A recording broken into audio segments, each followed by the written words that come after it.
Hello everyone. One day late. Let's. Oh.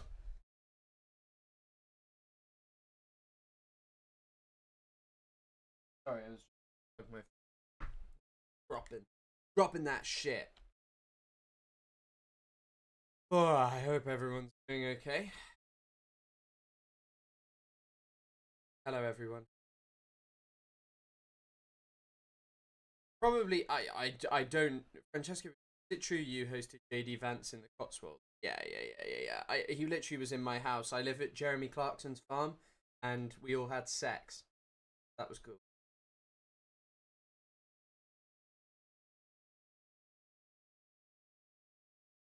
I dropped my phone. Nice seeing you. Yeah, that was exciting. I watched that all yesterday, otherwise I'd suggest maybe watching it on stream. But I guess I could watch it again. I watched it all yesterday, apart from the last 50. I think overzealous. I mean, I thought Noah was going to come on. That was also one of the things. I thought on Friday Noah would come on, and then Noah didn't end up coming on. So yeah. Tips on how to learn Farsi. My girlfriend is Persian, and I really want to learn. It's not actually that hard a language. Once you get over the alphabet and stuff, the only thing that I've never been able to attain with speaking Farsi, and also German to an extent. I was good at German for a short period when I was like doing it all the time, but the main thing is speaking it regularly with someone who's like fluent in it. So that's sort of the bridge to cross. You also just need to find a tutor, but generally you can find people in Iran. The only complex thing is paying them, because paying people in Iran is really hard.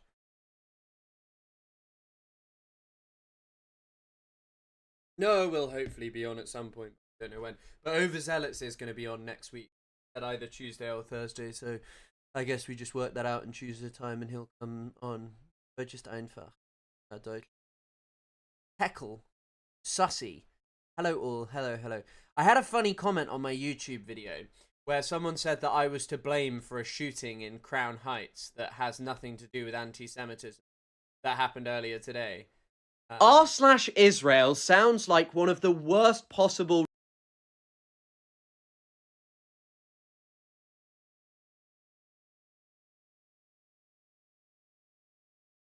I guess maybe I'll make the guy named Llama Brain commented, "You can tie a direct line between this and the shooting in Brooklyn that can be analyzed." The thing is that the shooting in Brooklyn was just in Crown Heights. It didn't target Jewish people. But hold on, let me see. Here you go. He said, "You can tie a direct line between this and the shooting in Brooklyn, and that too can be analysed. I'm not sure if the horseshoe theory applies." And I said, "Damn, this video caused a dispute in a bar that led to a shooting," because that's what the Brooklyn shooting was about. And this guy literally made a YouTube channel today to comment this, which is fucking crazy. So, yeah, I'm camouflaging. No, it's a really old gym top that was years ago. Now defunct gym. It was a club dispute. Yeah, I know. But thankfully Llama Brain has told me otherwise. So, and then I said, "Damn, my video's causing all that." I mean, maybe they didn't enjoy it. Will we have to pay jizya when you take power? It depends really what you're up to. If you're not practicing Kunzlerism, we'll be paying. Damn jizya tax. But also,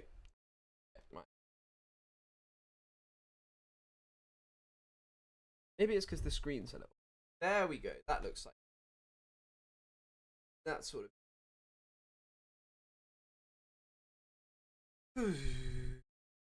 Hi from Iran. Hello from England. Why are you always linked to bad things?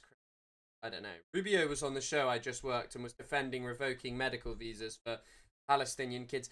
I mean, Marco Rubio, what a guy. What a guy. One of Cuba's greatest. A real modern hero of Cuba.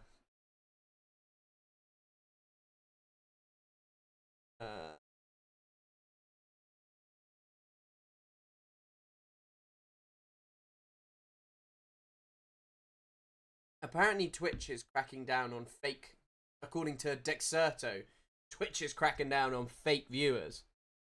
Can you view bot on YouTube? Are there people who view bot on YouTube? Only one true banger. What did you say, friend?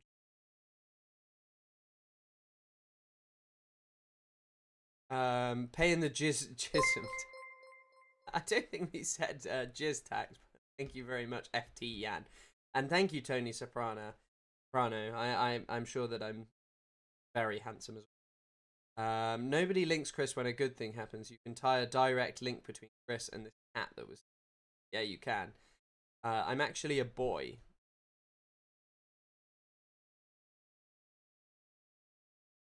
We are all bots, I'm sorry to say. Can you... I was going to say... can you actually view bot on here? Francesca Perez, what's your favourite pro-Assad song? Of course it's got Syria and Bashar. Of course it is. I'm sure... No, there's definitely also not one pro-Assad song. There are probably some fucking crazy, like, Baathist songs that you've never even heard of. I started watching The Sopranos because... I'd be watching this... I haven't watched The Sopranos in ages. I kind of want to watch The Wire instead. But yeah, does anyone know about viewbotting on this platform? Because I feel like I see some people with bigger streams than me who just have like less chat interaction. Like it kind of feels like on this platform that I have like a lot of chat interaction, even though there's only 100 of you in here. There's like high chat interaction. Whereas I see some people who have thousands of viewers, but like no fucking chat interaction at all. And I get with certain things, like if they're streaming a fucking, if it's like a, you know, a game being streamed by like a professional thing, there's going to be less comments. But yeah, we need to work on live stream titles to maximize potential viewership. I just didn't have anything to really stream about today. I guess there's like a couple of things that I wanted to react to, but yeah, not watching The Sopranos is the worst kind of anti-Italian racism. It is indeed. I haven't really done much planning because I've been working on a video all day about why does the Middle East lack democracy. Kind of been doing a lot this week. Alliterative Paraglider Pandamonium Sunday stream. Yeah.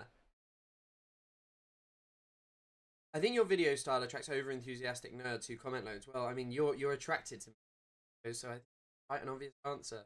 You're meant to be cleaning your house, and yet you're sat here saying this kind of crap to me. Cool it.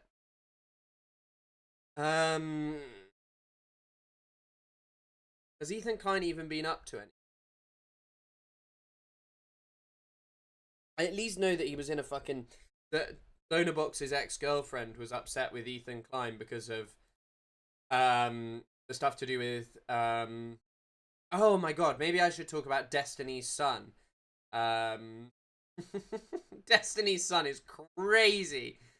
And I don't even mean in terms of his views, his voice. Everything about that kid is just insane. I don't know if you've all seen this.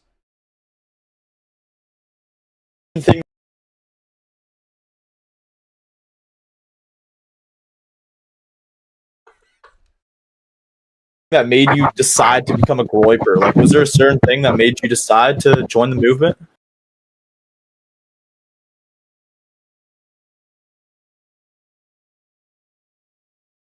Yes, Chris, they view both here too. Not to be annoying, but have you seen criticism Bad Empanada has said about having a Zionist and him being dismissive? I have. I haven't really been looking into it because I kind of took yesterday off quite a bit, and I just haven't really... I'm quite tired. I've only taken one day off this week. I've just been doing shit. Like today I haven't been all day. Like I listened to Chelsea whilst I was doing my work, so it wasn't the most focused.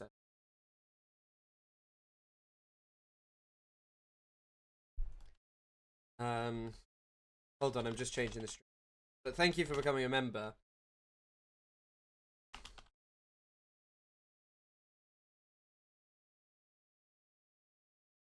I saw he did a debate with Drew Pavlu, which I'm sure is some of the greatest content ever known to man, because Drew Pavlu really is a great guy. I think we all know that. But yeah, Destiny's Son sounds crazy. I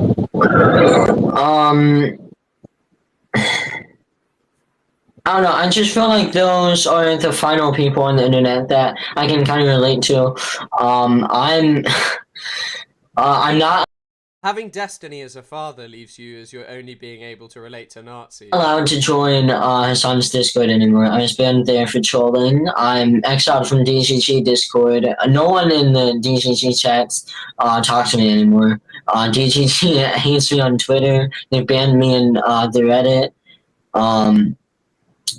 Yeah, so the Groypers are kind of the final people I can come to, and I agree with most of them, and I find myself ton commonality with most of them being around my age or a little bit older. I mean, it is just quite sad, isn't it? Like, this kid is just, oh god, like, I guess if your dad is Destiny, there's not much hope for you, is there? Like, some of the stuff he's been tweeting is crazy. He had a great discussion with Drew Pavlu, a real hero of our times. One of the promoters of the left side. It's justifiable to genocide people to form an ethno state. Okay, now, okay.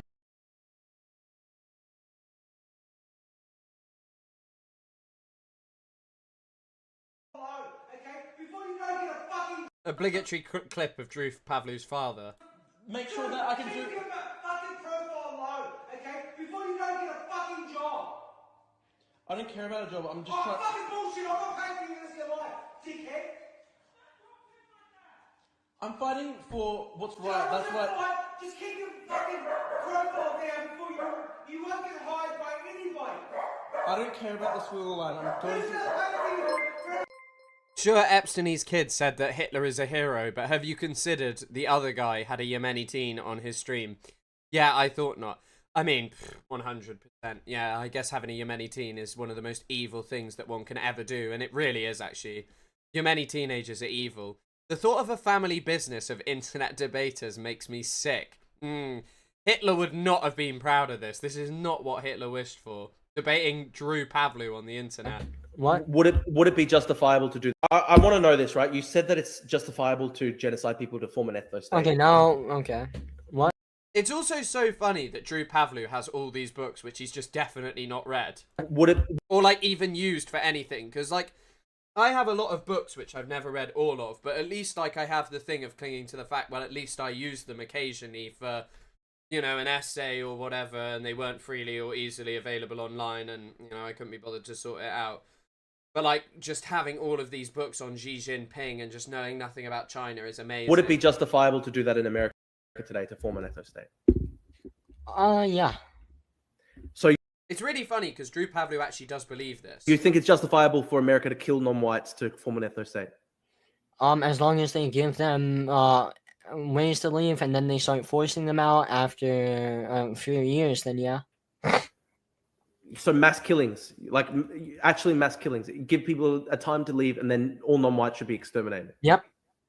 Seriously, you believe? This is literally what Drew Pavlu supports. Is really funny. And yes, I'll talk about Judge Sebatunde. Even the extermination Yes. of non-whites in America? Yep. Not a single non-white?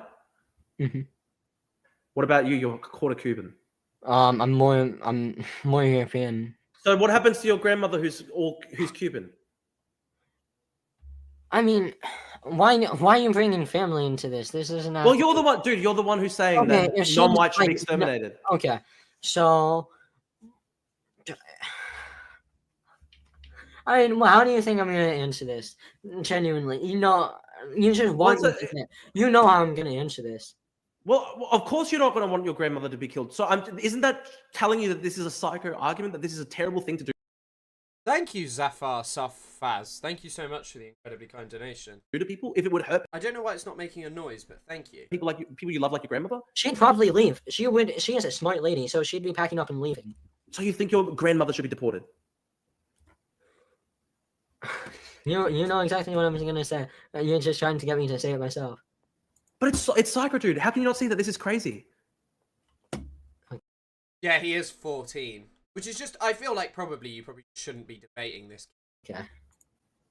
People you love. Why would you do this to people you love? It doesn't make sense, dude. The people that I love, I want them to have a permanent home. The people that I love, I don't want them to constantly be attacked like they are right now. The people that I love, my race, my ethnicity that I'm proud Jesus fucking of Christ. being, I'm like. So you literally want to deport your abuela?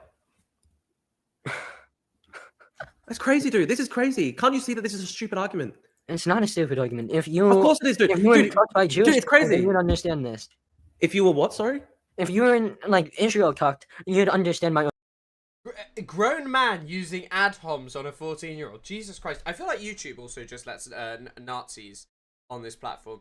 Destiny's son is exactly how Ethan likes to portray Chris. I mean, it's how Ethan likes to portray any pro-Palestinian, because his whole argument operates around the notion like, you know, all pro-Palestinians are the same as the Nazis and are like so extreme if they just believe that Israel should be gotten rid of because it's a settler colony that has no legitimate Argument completely.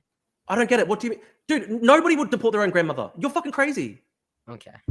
I love my grandma. It's not a personal thing. It's just about it's about the ethno state. It's But what why it- can't you just see, though? Why can't you just see that it's a bad standard if it would lead to deporting your own grandmother? If hold on, this is why people like you cannot make it in seriously in any sort of politics because Dude, you're the one arguing to debate. Right, I think that's enough of that. I don't want to watch any more Drew Pavlou in that context. I want to see, like, Drew Pavlou is someone who sat there saying this, but let's see what he has to say about I'm sorry. a Palestinian state.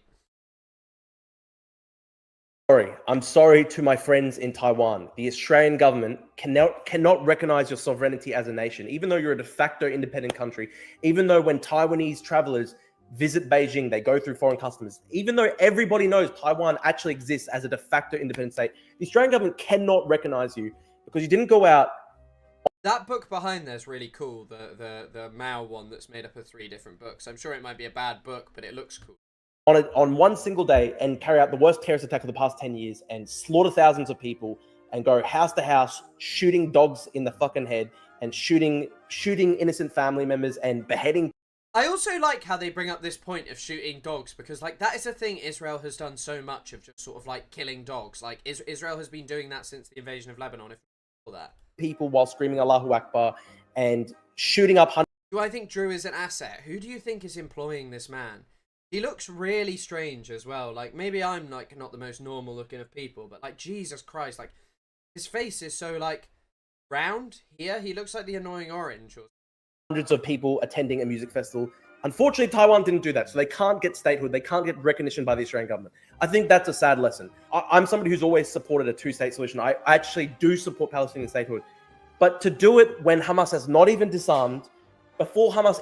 The thing is that if they were offered a 2-state solution, if you're asking all Palestinian resistance factions to disarm, they wouldn't do it because then it would just be the same as now, where Israel just has total security control and continually invades some precious Palestinians who protest peacefully against them.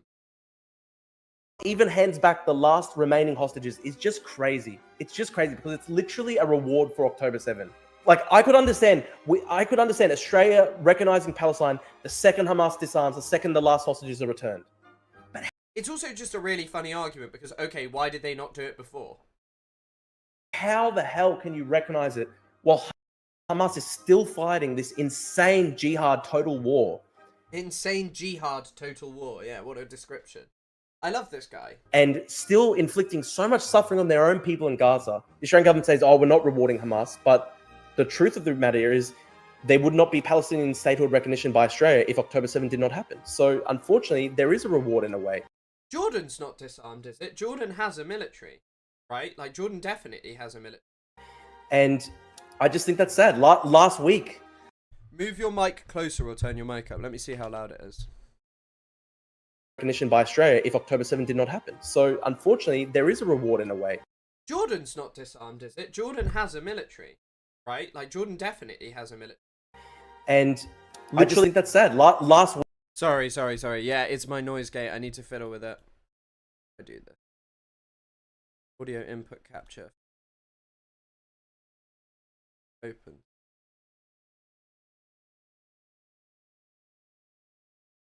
Do I want the open threshold to be higher or lower?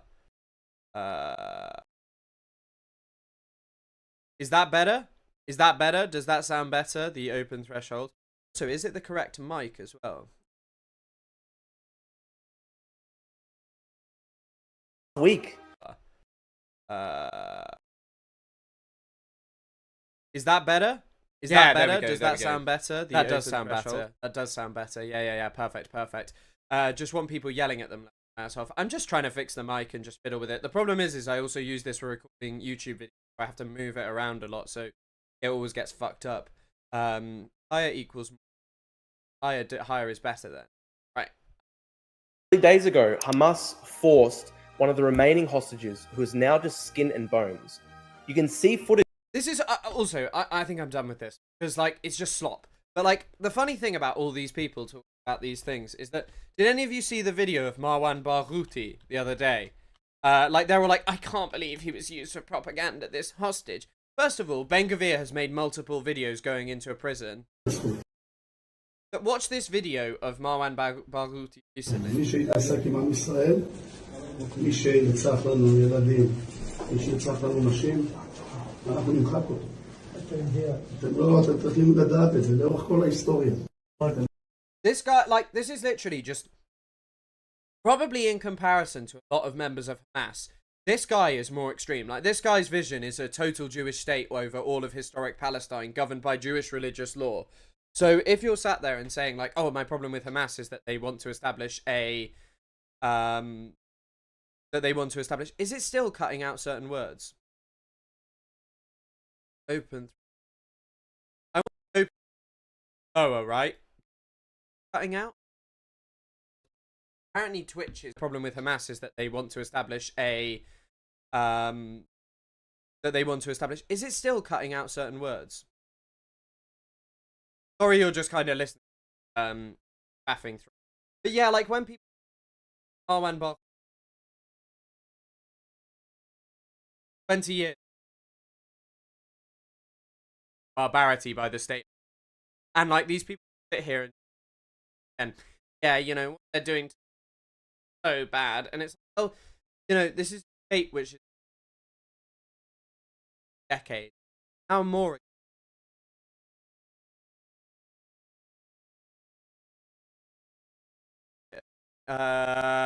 Right. Less should be cut off now. Sorry. It cut me off entirely because the sorry. Open. Here you go. More.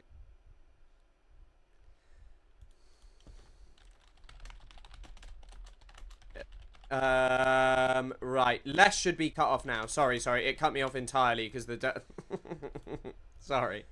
I'm working on it. Open. Here you go. More. I think you need to ban audio perverts. It's not audio perverts. They are right that I need to fix this stuff. But it's just, I don't understand how this works. Like, the open threshold is at minus 46 decibels. Cutting out audio.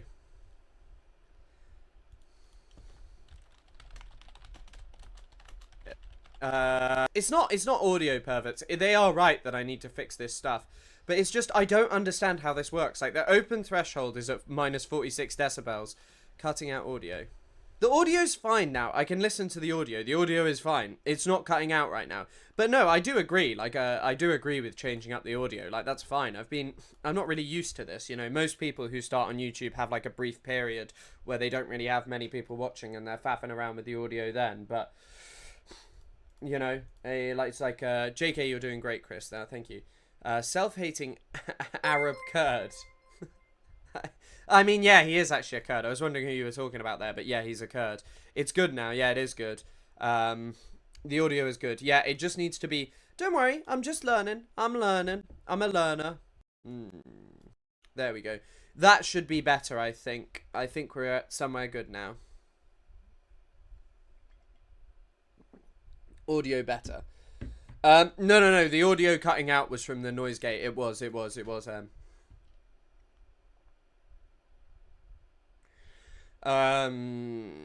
Right. Oh yeah, there's been awesome Paraglider Pandamonium. Let's talk about that.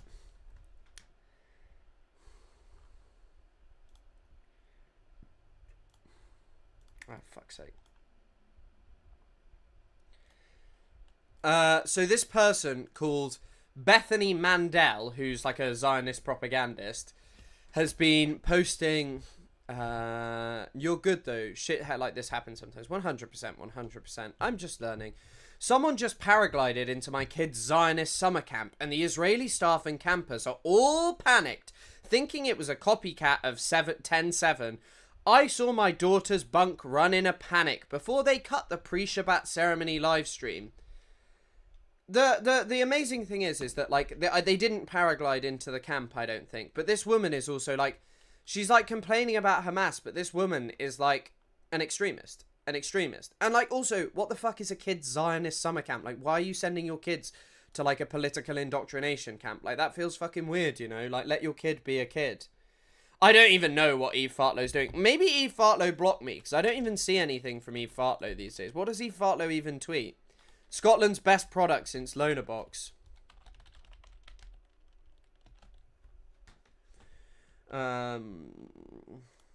She hasn't blocked me. The Interrupter, journalist, Zionist, feminist, Scottish. Benjamin Netanyahu, I will only accept a deal that includes the release of hostages in a single phase, demilitarization and security control of the Gaza Strip. By the way, anything about security control is literally just Israel just colonizing Palestine. Like, this is just like this is literally just all that is about. That is like all they want to do there. But this has produced some very awesome content. I mean, Bethany Mandel said that she wanted to nuke the Gaza Strip. Not nuking these fucking animals is the only restraint I expect, and that's only because the cloud would hurt Israelis. Like, this woman is just like a genuine extremist. I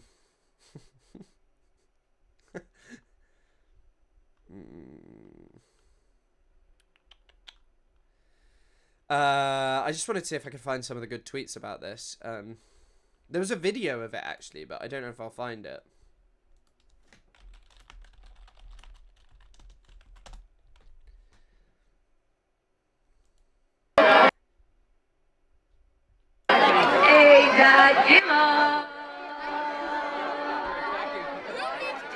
So here's the actual video of them at the summer camp. Aaron Mate and Daniel Mate have spoken about their experience at Zionist summer camps as children, despite their father being anti-Zionist. Oh, have they? I didn't know that. You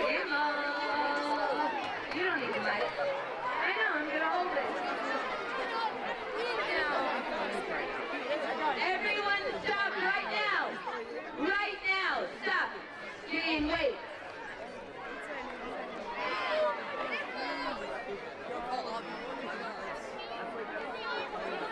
Amber Heard was friends with Eve Fartlow, so she posted a 7-minute video subtweeting her after she unfollowed. Jesus fucking Christ. I mean, Eve Fartlow is really someone who I associate with the start of the Gaza genocide, because she was like someone who was posting a lot, and I mean, she just posts slop now. I mean, like, I don't even know what she's even posting at this point, but no one really cares about what she's saying.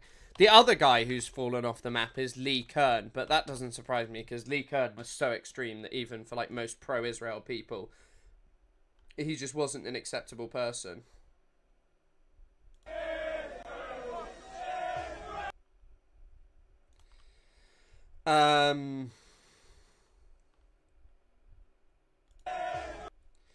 He's tweeting about how working class British football fans chant Israel at pro-Palestine, pro-Pallies. Palestine is a luxury, performative vanity project of the privileged and the middle class. Working classes have better bullshit radars and see Palestine as part of a broader anti-British assault on their lives. I would love to see how Palestine is an anti-British assault on their lives.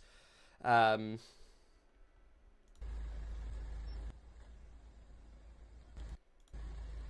no one even really cares about what this guy's up to. I mean, he just posts all the time. I can't believe that this guy was like a writer on Borat 2.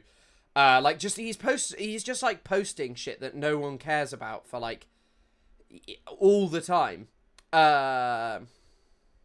He's posting about how he doesn't like the Stop Killing Children.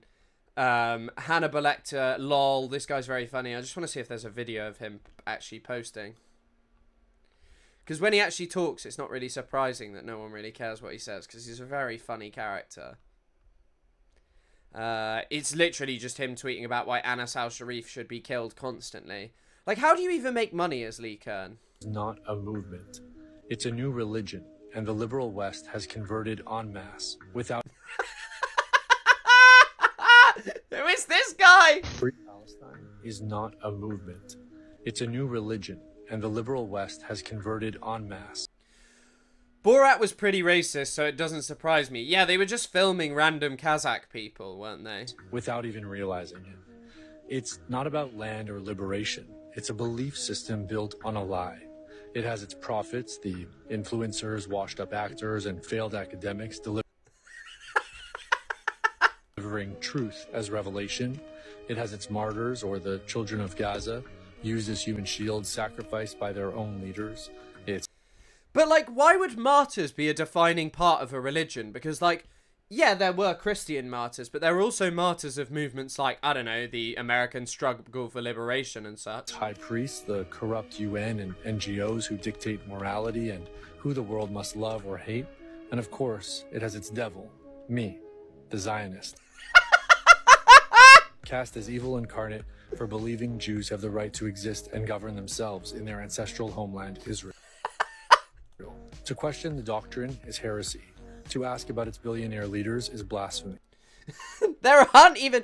You know, the funniest part about this billionaire leaders thing is that the only source is like these photographs and like an article by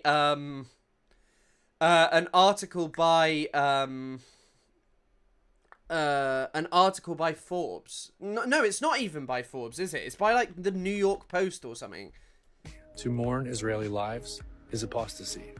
They wear keffiyehs like crosses, chant slogans like prayer, and repost rage bait like scripture. Gaza has become... Repost rage bait like scripture? Is that what the religion is about? Reposting rage bait? their holy land, but the place where they worship is right here, online. The facts don't matter. The evidence doesn't matter. This guy is my devil. This guy is my devil. Matters is being part of the congregation, the global cult of the righteous. I mean, like, also, by the way, like, this is literally the whole premise of the, like, their project. It's like, oh, you must, you know, say October the 7th was bad. You all need to be part of this West. You all need to be part of, like, this, like, you know, awesome and progressive society by supporting Israel. Palestine is literally a challenge to that. It's like, we need to upset the status quo in the sense of the fact that the status quo that we're in is, in the fact of the status quo that we're in is totally unacceptable. Whereas these people are like, no, no, no, just be part of what your governments all want. Outrage brings belonging. Protests offer salvation. Shame Israel and donate funds, and you are cleansed of Western guilt and reborn as righteous. You're either a believer or a monster. There is nothing else. But where does the money go? Are Gazans withdrawing cash from ATMs in tents?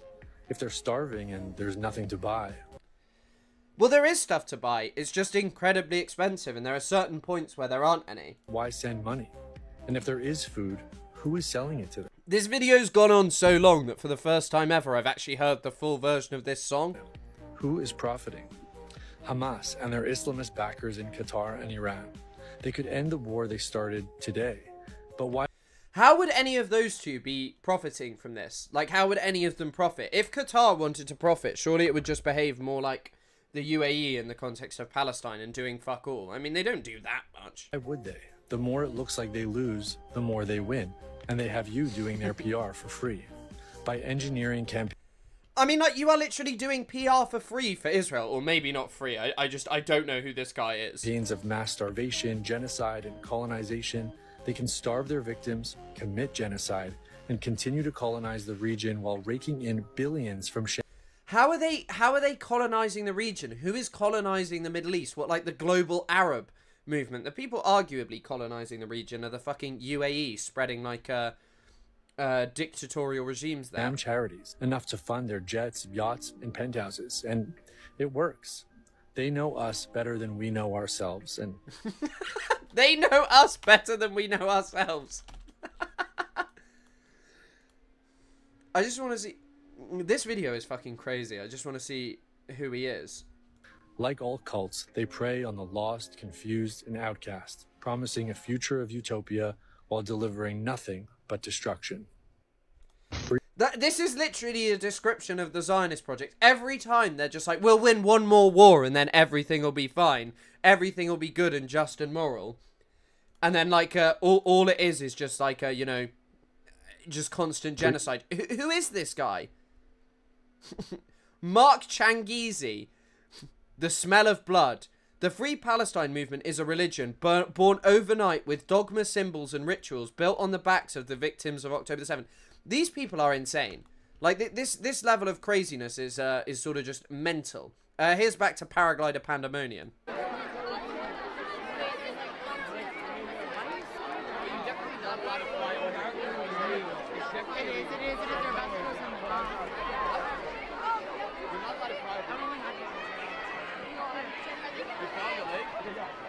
Did he actually fall away?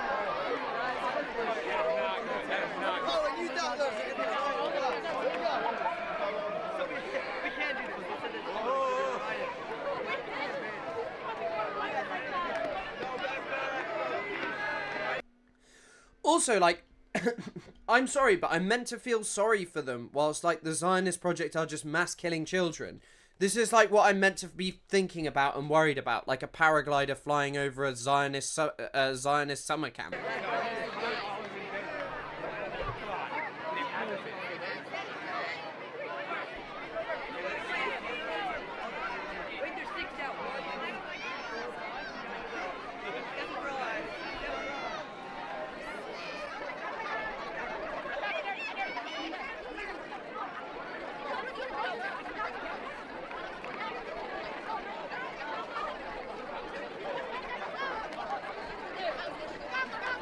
Okay, everyone, we are going up to the main Knesset.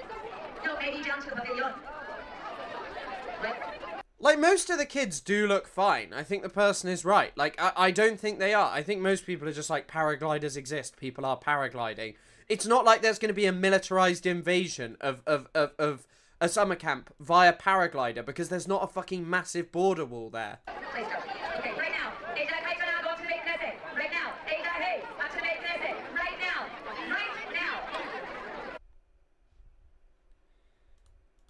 Is this just the end? Like, it's just people being told to go somewhere? I feel like also just terrorizing kids like this is crazy, but, like, it doesn't surprise me. Do you want to know an interesting fact as well? In Israel, during the 1990s, no, sorry, when Saddam Hussein was firing Scud missiles at Israel, so it was the 1990s, yeah, so 1991. When they fired them at Israel, right, one of the crazy things that was happening is the only person who actually died as a result of it was some guy who accidentally strangled himself with a gas mask. And it was just like people who were Holocaust survivors being terrorized by Israel telling them that they were all gonna die, even though the Scud missiles couldn't have hit it. Also, paragliding seems like a bad way to invade. What's next? A hot air balloon. I mean, paragliders have actually been used before. I saw someone posting about this somewhere, but I don't know if I saved it. They were talking about how the PFLP had used it before.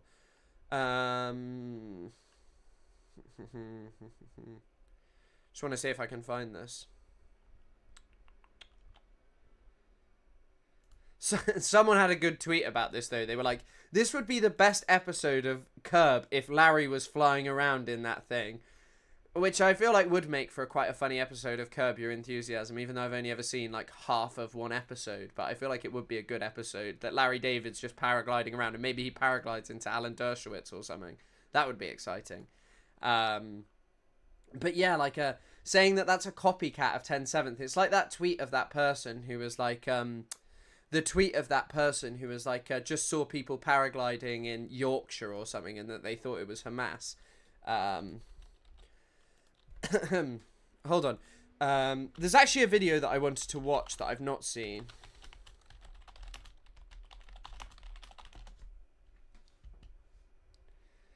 Spooky Scary Socialist, who follows me on Twitter, so I'm sure that they wouldn't mind me reacting to this, uploaded a video. I guess I could do Overzealous, but I'm probably not going to do that today.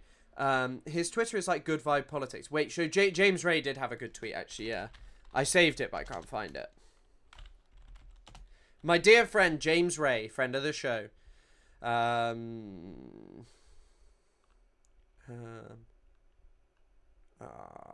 Where is it?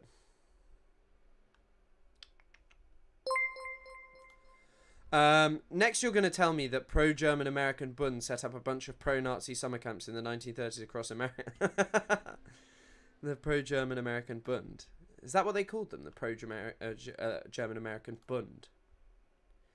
I can't seem to find his tweet about paragliders for some reason.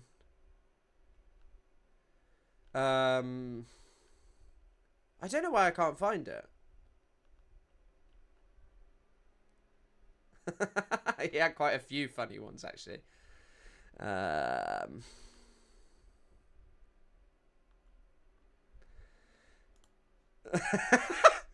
Just took my paraglider for a spin. Was waving at what looks like a youth summer camp. Hope they're having a good day. Oh, God. That was a good tweet. Yeah, let's have a look at this video debunking every Zionist argument. Oh, actually, wait. Let's do the Judge Sebatunde thing. So I am a big believer that I think that the ICJ will find Israel guilty of genocide. But at the same time, I mean, the current president of it is this lady, Julia Sebatunde, who is Ugandan, if I remember correctly. Hold on.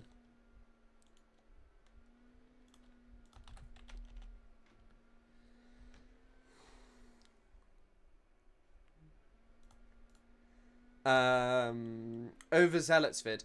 I've seen the Overzealots one. I know I should probably watch it because I'm in it, but I just want to see this one that by this guy as well. Why? There was already the Boy Scouts and Father Coolan. Who the hell is Father Coolan?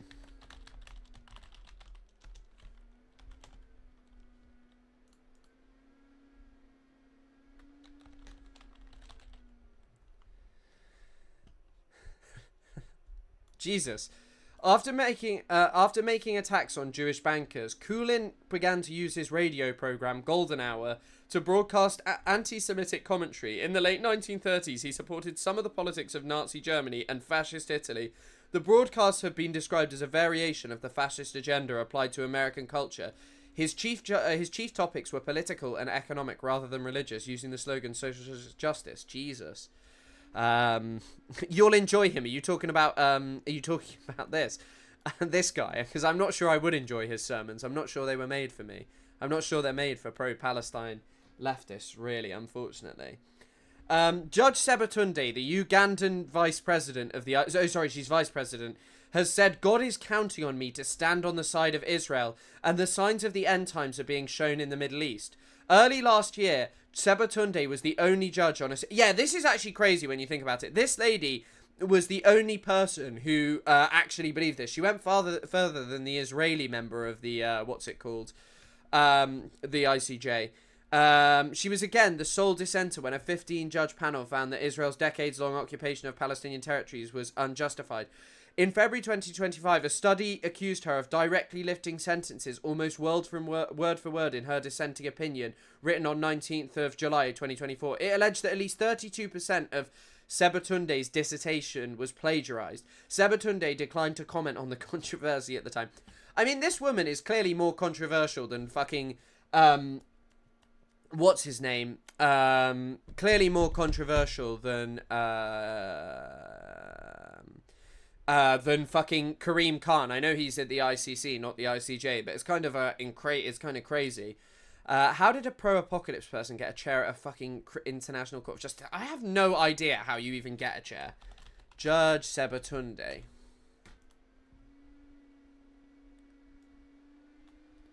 She's older than I thought she was. She was born in 1954. A civil servant and a housewife with the Samambo surname. She attended the Lake Victoria, blah, blah, blah, blah, blah. Ministry judge of the government of Uganda, corruption in the Uganda police. Judge who was with secondment from the Ugandan. In the Sebatunde was one of 8 candidates for 5 vacant judicial seats. So who do you think the other candidates were for, like, just like people who had brain issues or something? Having been nominated by the... do you think the other candidates were just Ethan Klein and stuff? In the election, a successful candidate needs an absolute majority of votes both in the UN General Assembly and in the United Security Council. I guess there's just an element of politics to it, and they thought she'd be pliant and do what they wanted, so she kind of just got picked on the basis of that. Like, that she just plagiarized and is just a massive supporter of Israel. Like, this woman is kind of inept at her job, which is kind of amazing, so fair play to her for that, for doing it. Fair play to her for what she's doing, you know. It's kind of cool that you can see...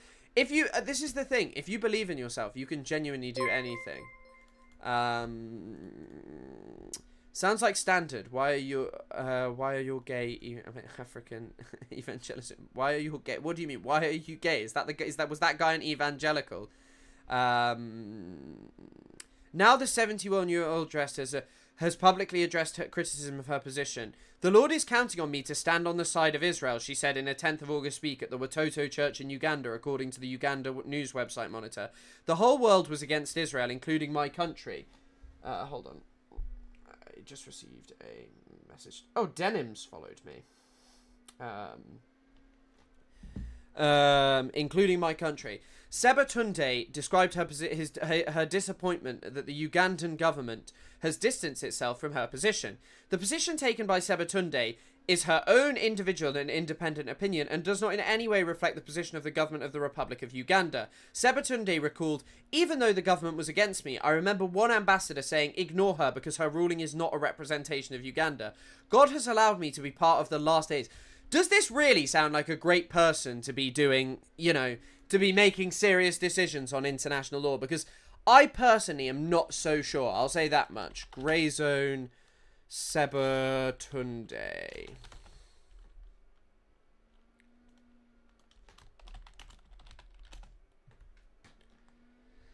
Oh, they've been reporting on this for a while. This thumbnail of the article, I remember when you sent it to me. That thumbnail is fucking crazy. End timer plagiarized in the name of Christian Zionism. During an August 10 meeting at Watoto Church, oh, this is why it came out, went to describe the Israel as a harbinger of the end times.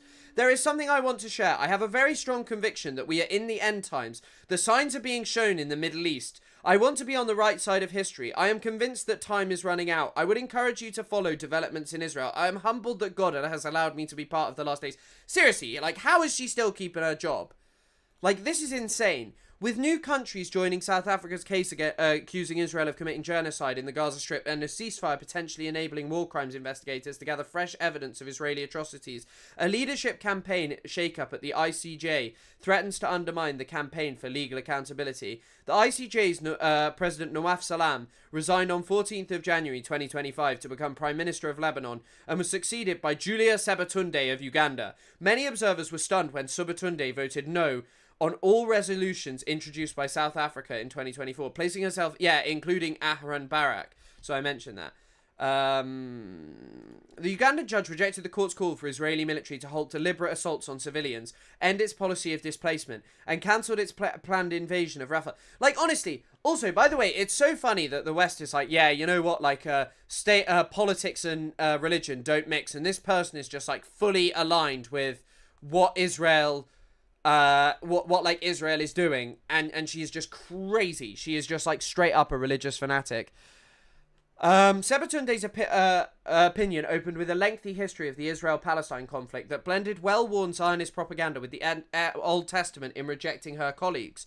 Ruling declaration, Israel's military occupation of the West Bank in East Jerusalem was illegal. She resorted to accounts of the Jewish presence in the biblical land of Israel, omitting any mention of UN resolutions or international law. That is crazy that you can just mention, like, you can release a statement that just has no mention of international law, and you're just like, yeah, God said it, though. Like, I guess it kind of shows you how arbitrary this is.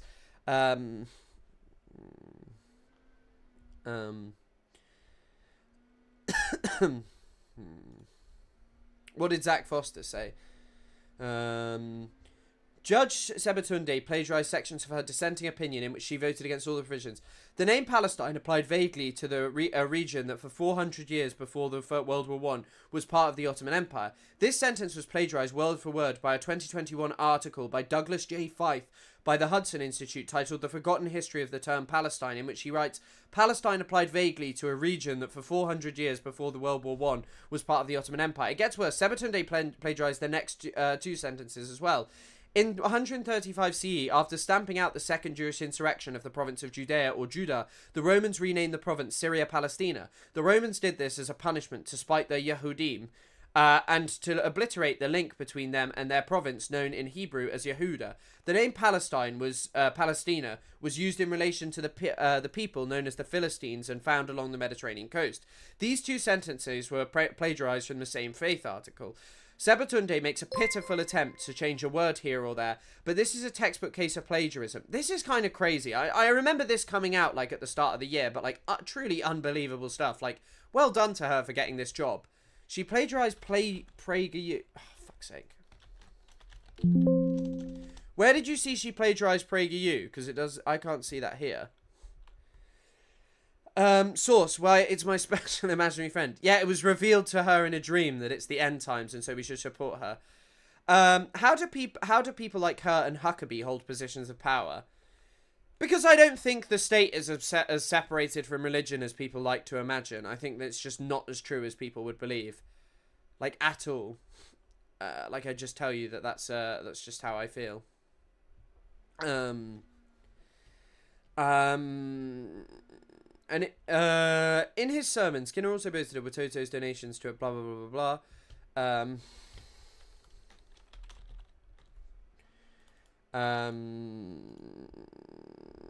So it doesn't mention PragerU. It doesn't mention PragerU.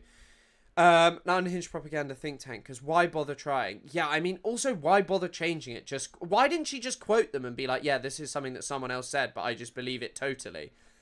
Like, it feels like just a crazy thing to do. Hold on.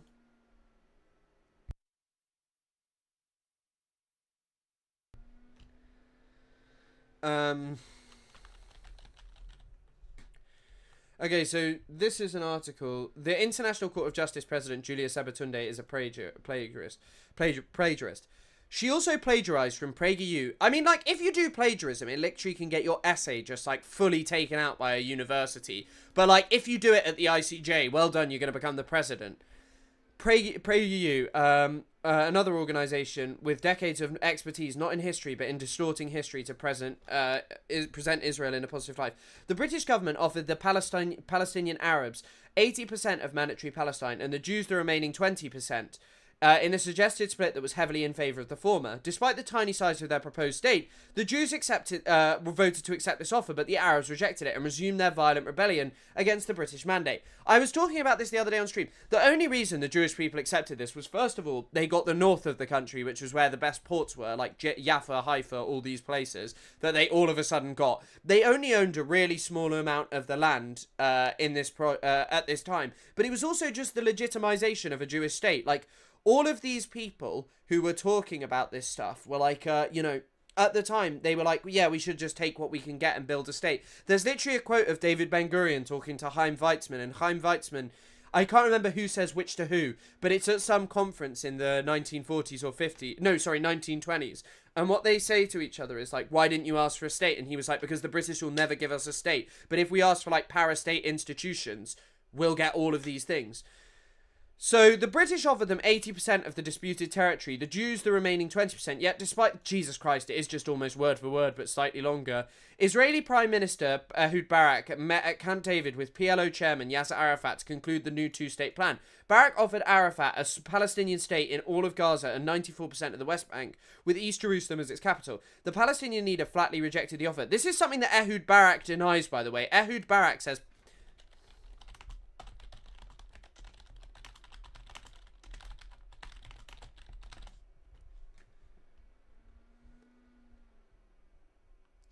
Benny Morris says it, but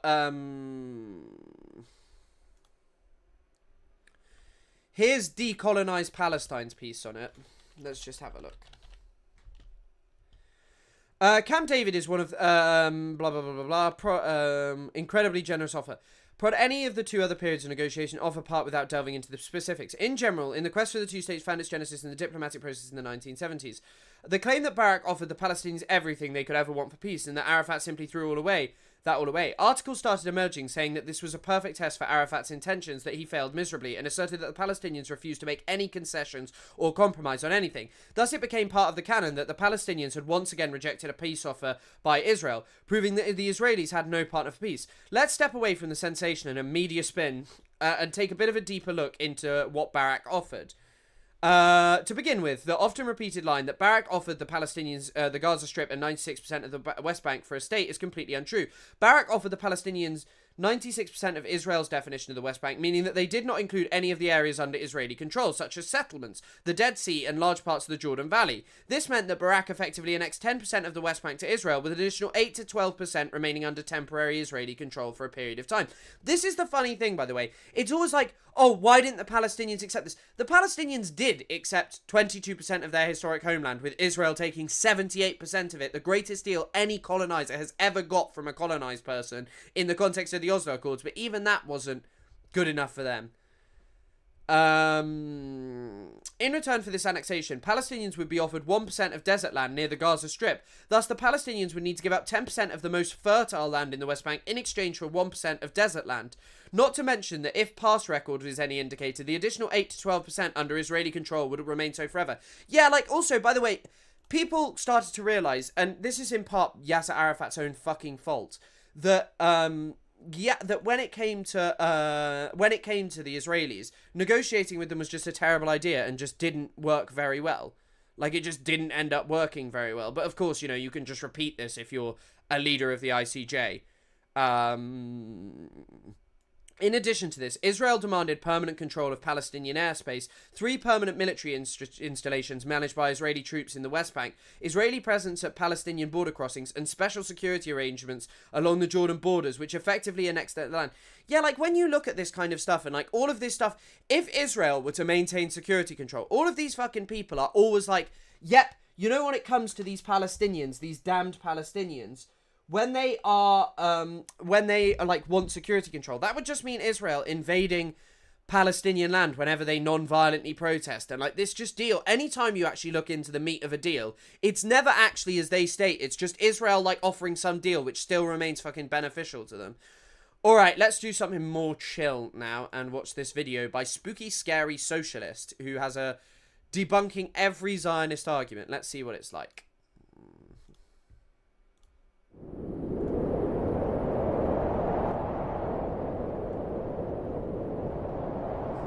Nice opener.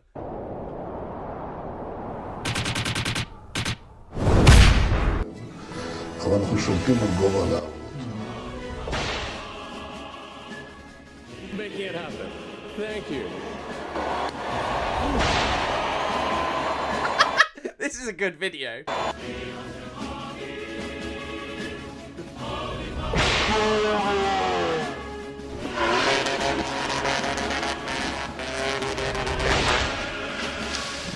You are stealing my house. And if I don't steal it, someone else is going to steal it. Please call him by his proper name. Do you know that, oh, I missed the last part of the article. Which part did I miss? How to steal it, يا عمي. I'm pro-genocide. Like, it sounds really shitty, but, like, I think that Israel should just draw up its fucking borders about where it is now. Palestinians can go live in another place. I am not afraid. What is my faith?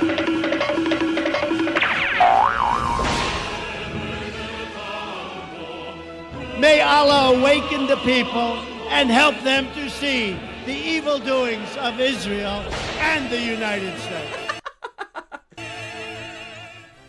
Since October 7th, 2023, the Zionist propaganda machine has been toiling non-stop to justify the genocide Israel is currently committing. Some of their propaganda has done nothing but show the absolutely vile side of Zionism. From laughing on TikTok about blockading Gaza's water and electricity, mocking Palestinians being murdered, or just yelling at halal card vendors to gloat about the murder of thousands of Palestinian children. If we killed 4,000 Palestinian kids, you know.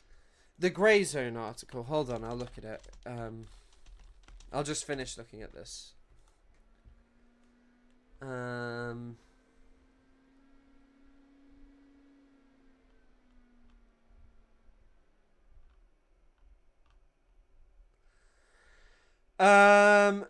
Since he founded Watoto in 1984, Skinner has installed a virulently anti-Arab strain of Christian Zionism in his congregation in Kampala. In a 2021 sermon entitled Israel, the Greatest Sign, Skinner spun together an assortment of cherry-picked biblical verses with potted history to justify Israel's military control over historic Palestine. By the way, if you believe any of this, I just don't believe that you have any understanding. Cock and ball reveal if Chelsea win the Premier League. Yeah, 100%. That is not happening. In 2021 sermon, Skinner spun together. Anyone who believes this and just chooses to ignore Jesus' message of radical love in favor of this fucking insanity is crazy. Skinner spun together an assortment. He punctuated his Jeremiad with an admonition to his parishioners and Gentiles everywhere.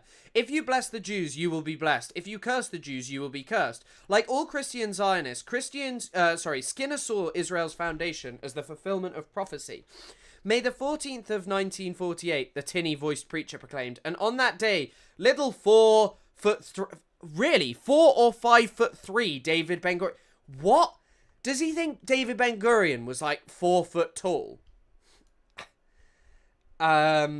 Little 4 or 5 foot 3 David Ben-Gurion with his lion-like hair stood up and declared the Jewish nation reborn to be called Israel for 2,400 years. No Jewish flag had flown over Israel until that day. But God fulfilled his prophecy by bringing them back, the greatest sign of any moment return of Jesus. Skinner emphasized that Israel's existence as a self-proclaimed Jewish state is the most dramatic sign Jesus is about to return. What's going to happen ahead of us? Israel is that barometer, the preacher continued. What happens to Israel is a sign of the end-time scenario. The national rebirth of Israel is the greatest end-time sign we have. In his sermon, Skinner also boasted of Watoto's donations to an array of evangelical charities inside Israel. Firm Israel Initiative, including some that promote religious conversion. We as a church give a lot of money this year to support, every year to support God's work in Israel, he stated, beaming with pride, because we know that God has a plan for the nation, and it's his greatest sign of his return. Jesus Christ, like, if this is just your job, and this is just your job, like, this is the person who leads, Sebatunde's church. I feel like if you're just at the ICJ and you just believe this stuff, I feel like maybe you should probably not be working there.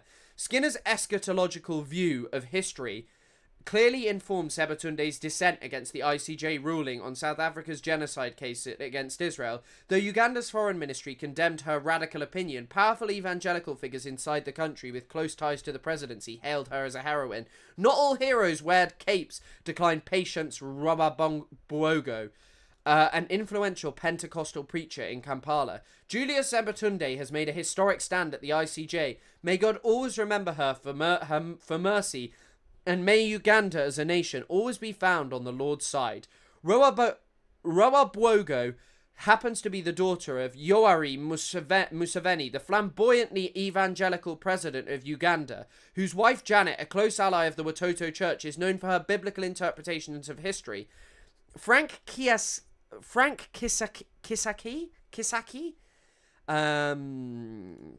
a Ugandan constitutional scholar, argued that the endorsement of Sebatunde's dissent by Museveni's daughter demonstrates the judge's opinion was almost certainly informed by the terms of Genesis 12:1-3. The verse interpreted by Christian Zionists to mean that anyone who blesses the Jews will be blessed, and was therefore wholeheartedly sanctioned by the Ugandan Pentecostal movement. Now at the helm of ICJ, Sebatunde gains the power to break a deadlock and may be able to undermine the South African case in a more substantive way than before. With Israel likely to shatter the Gaza ceasefire, time is running out for war crimes investigators, but the Ugandan judge appears to be operating on a schedule free from earthly concerns. Jesus fucking Christ. She sounds like a great person. We'll talk about, I haven't talked about the Hassan stuff, but I don't know that I'm going to. Like, yeah, it's not great having that guy on. I don't even know who the fucking guy is. I saw that he's been doing some pretty shitty stuff. But at the same time, you know, I do think that Hassan is someone who genuinely stands for something good. Like, if his politics were lived out constantly, then I would see, like, oh God, I would say, like, I have much more of a problem with him. But he wasn't just sat there, like, telling people to vote for the Democrats. He was saying, make up your own choice. And, you know, in America, like, fuck, I wouldn't vote for the Democrats, but it is a difficult choice in the sense of, like, Trump stands for something terrible. But at the same time, actually, one thing I will say about that, especially living in the UK, I genuinely don't care if Nigel Farage wins the next election, if Labour is the only other option. If it is between Labour and Nigel Farage, it is literally meaningless as to who wins. Like, genuinely. Labour will continue practicing the same politics as Nigel Farage. Like, Nigel Farage, I'd probably be more worried if fucking what's-his-name wins, Robert Jenrick, who's the leader of the Tories. Bernie Sanders foreign policy advisor. Yeah, I mean, fuck Bernie Sanders, and I probably wouldn't be talking to that guy. I wouldn't want to talk to that guy. But I guess his argument is that he wants to... There is an element with this that someone once spoke to me when I begun making this stuff. When I began making politics, I spoke to one of my lecturers who's been a friend and someone who is definitely not a lib about what I do, and, you know, he's a far smarter man than I, and a far better educated person than me. When I spoke to him, he was like, in a way, you should be careful of just preaching to the same choir of people who you've always preached to. I know there's a certain element, and I do appreciate what Bad Empanada does of just being horrible to horrible people who are horrible constantly on the internet, because fuck them and fuck those people. But at the same time, I do think there's an element of trying to appear to a wider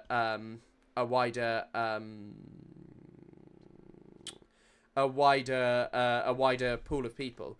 I don't know how bad. I haven't seen how Hassan responded, to be honest. I haven't seen what he's done or said in response to it, but yeah, it's kind of just how I feel about it. Like, look, Hassan generally is someone who is very incredibly pro-Palestine, and people recognize him as someone who has done that. He's someone who's platforming regularly, like, pro-Palestinian voices, people who are in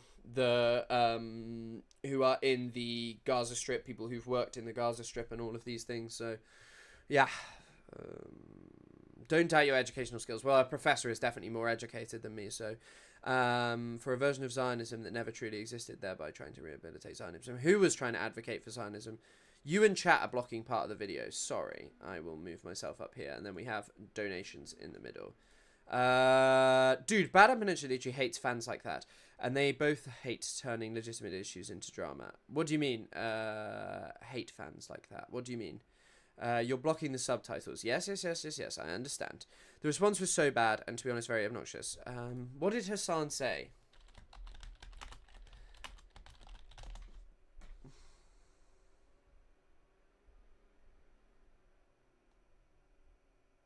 Towards helping alleviate the problem, which is a genocide. It's another thing entirely to use this.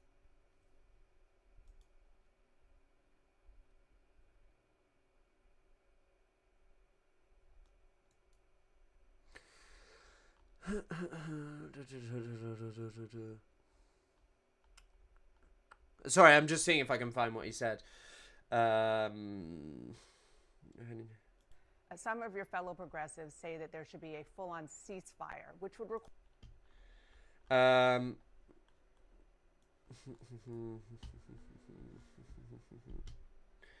He's wrong a lot, lol. It's not like he's just yelling at him for drama. Hassan admitted that he wished he knew about some of Matt's previous tweets and would have pushed back further if he knew, but then refused to apologize for doing that. It's not that... Don't worry, you haven't derailed. I mean, okay. It's just like, look, I'm going to be honest. I'm not keeping up with this, and nor do I really care to. I've made my piece clear about Hassan. It's not something that I would have done. It's not something that I would endorse doing. You're not going to see me talking to, like, a liberal Zionist on here or, like, bringing someone up for a chat. But, I mean...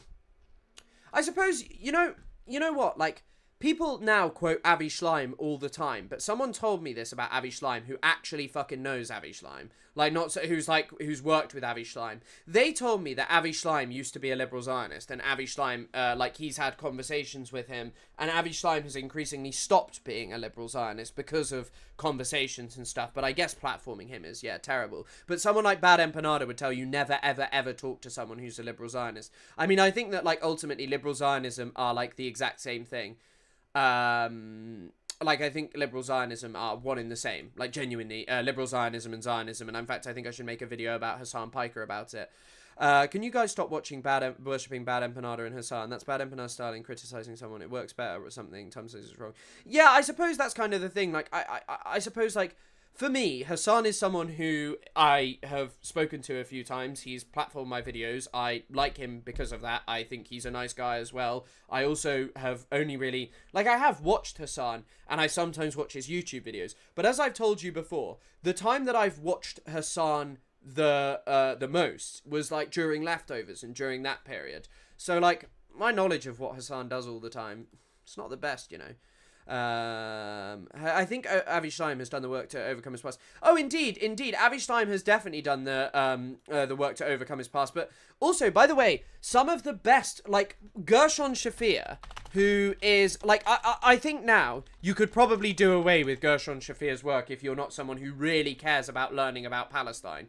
If you're someone who wants to learn about Palestine academically, then I would actually recommend going to read Colonizing Palestine by Arij Sabah-Khouri. But Gershon Shafir, I asked Ilan Pape about, like, what Gershon Shafir is about. Now, if you don't know who Gershon Shafir is, he's someone who I'd cite in my videos a lot, this guy. Apparently, he's a two-stater, like, bit of a libbed-out Zionist. I don't fucking know, because he doesn't really talk about it, and he doesn't really publish all that much anymore. His last book's 2017. I think maybe he's just ancient. No, he's 78, so he's only a bit older than Ilan.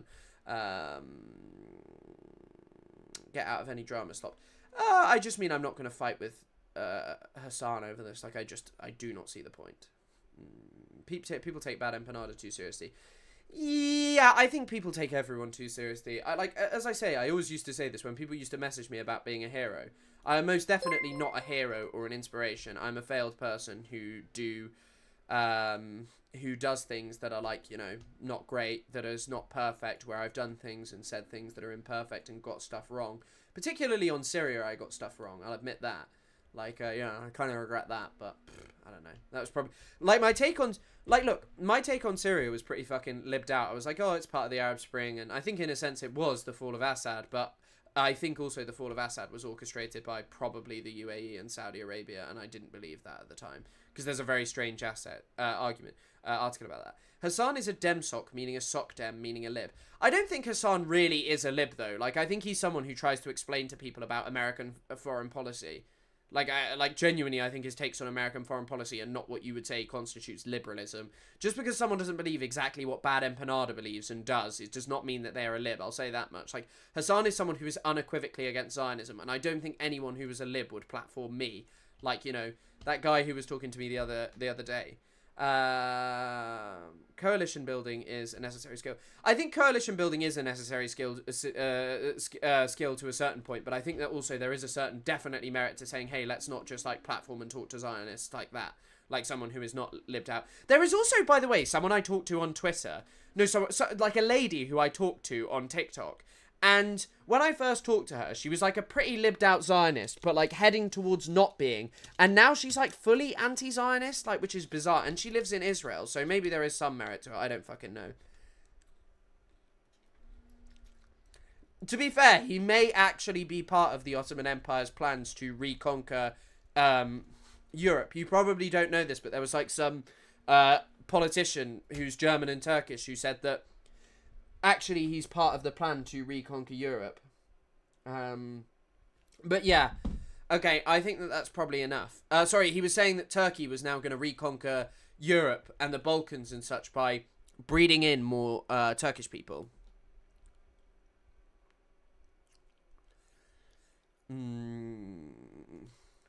I don't think it matters. By the way, also Tony Soprano. I'm not so sure it matters if the Tony Soprano the Tony Soprano video. I would prefer to be watching Tony Soprano videos today. But what I was going to say is that I don't really care if it gets derailed. It's a Sunday stream. I haven't planned shit. I'm really struggling with the planning a bit of videos because I'm writing videos at the moment and trying to do stuff. And yeah, the video I'm writing's a bit like, It wasn't enough. It wasn't enough. The Zionists aren't sending their best, but some of their propaganda sticks. When you're vomiting out volumes of Hezbollah, US politicians and the mass media run Did he make this on Paint? Is this like Paint animation? Over each other to find the chunkiest bits and regurgitate it without a critical thought. Even old Genocide Joe took a break from sniffing the nearest child to when Assad fell last year, Der Spiegel unironically wrote, "See how easy he fell? We should have done regime change in 2014, so you always have room to have worse takes." Well, the thing about Assad is that, like, that's just not true. Assad took years to make fall. I asked a lecturer about why this was, because Syria's never been my expertise, my area of expertise. But, like, the thing about it all is that, like, why he said was because basically there was a class there that didn't really turn on Assad, like the middle classes and stuff didn't really turn on Assad as much as you thought they would have. And also the other thing with Assad was that, actually the reason he collapsed is because, like, he wasn't fucking paying anyone. There's a really strange article about how spyware, because you know how quickly they did it. I'll see if I can find it. I read it once on here, I think. It's about how, like, some spyware was put into Syrian army soldiers' phones because it offered them $40. Like, that's how simple it was to hack all of their locations. Reiterate that he had personally seen evidence that Hamas beheaded babies. See and have confirmed pictures of terrorists beheading children. This, of course, was a lie. But who's going to talk? Certainly not him. We finally beat Medicare. Conservatives and liberals who used to be free speech advocates now go Super Saiyan the moment you say anything critical about Israel. They know that their narrative is falling flat, so they've resorted to simply arresting, beating up, and deporting people who disagree with them. They'll smear you as an anti-Semite or terrorist and intimidate you for daring to speak up about what you can see with your own eyes. Did James Gandolfini actually do that? I didn't know James Gandolfini actually did do that. I know he was like a fan of the troops, I think I've heard at least once. Israel's committing a genocidal campaign of extermination against Palestinians. The entire political establishment, the Zionist lobby, an army of disinformation peddlers, and a legion of I like how everyone else is drawn on paint and then Destiny's just not, because that image is so grotesque that you wouldn't even dare recreate it. Upstreamers all stand with Israel, ready to destroy anyone who speaks up. Who can stand up to that? Only someone with absolutely no self-preservation or regard for the reputation, whatever. Get out your watermelons and red triangles, let's tear down some Zionist talking points.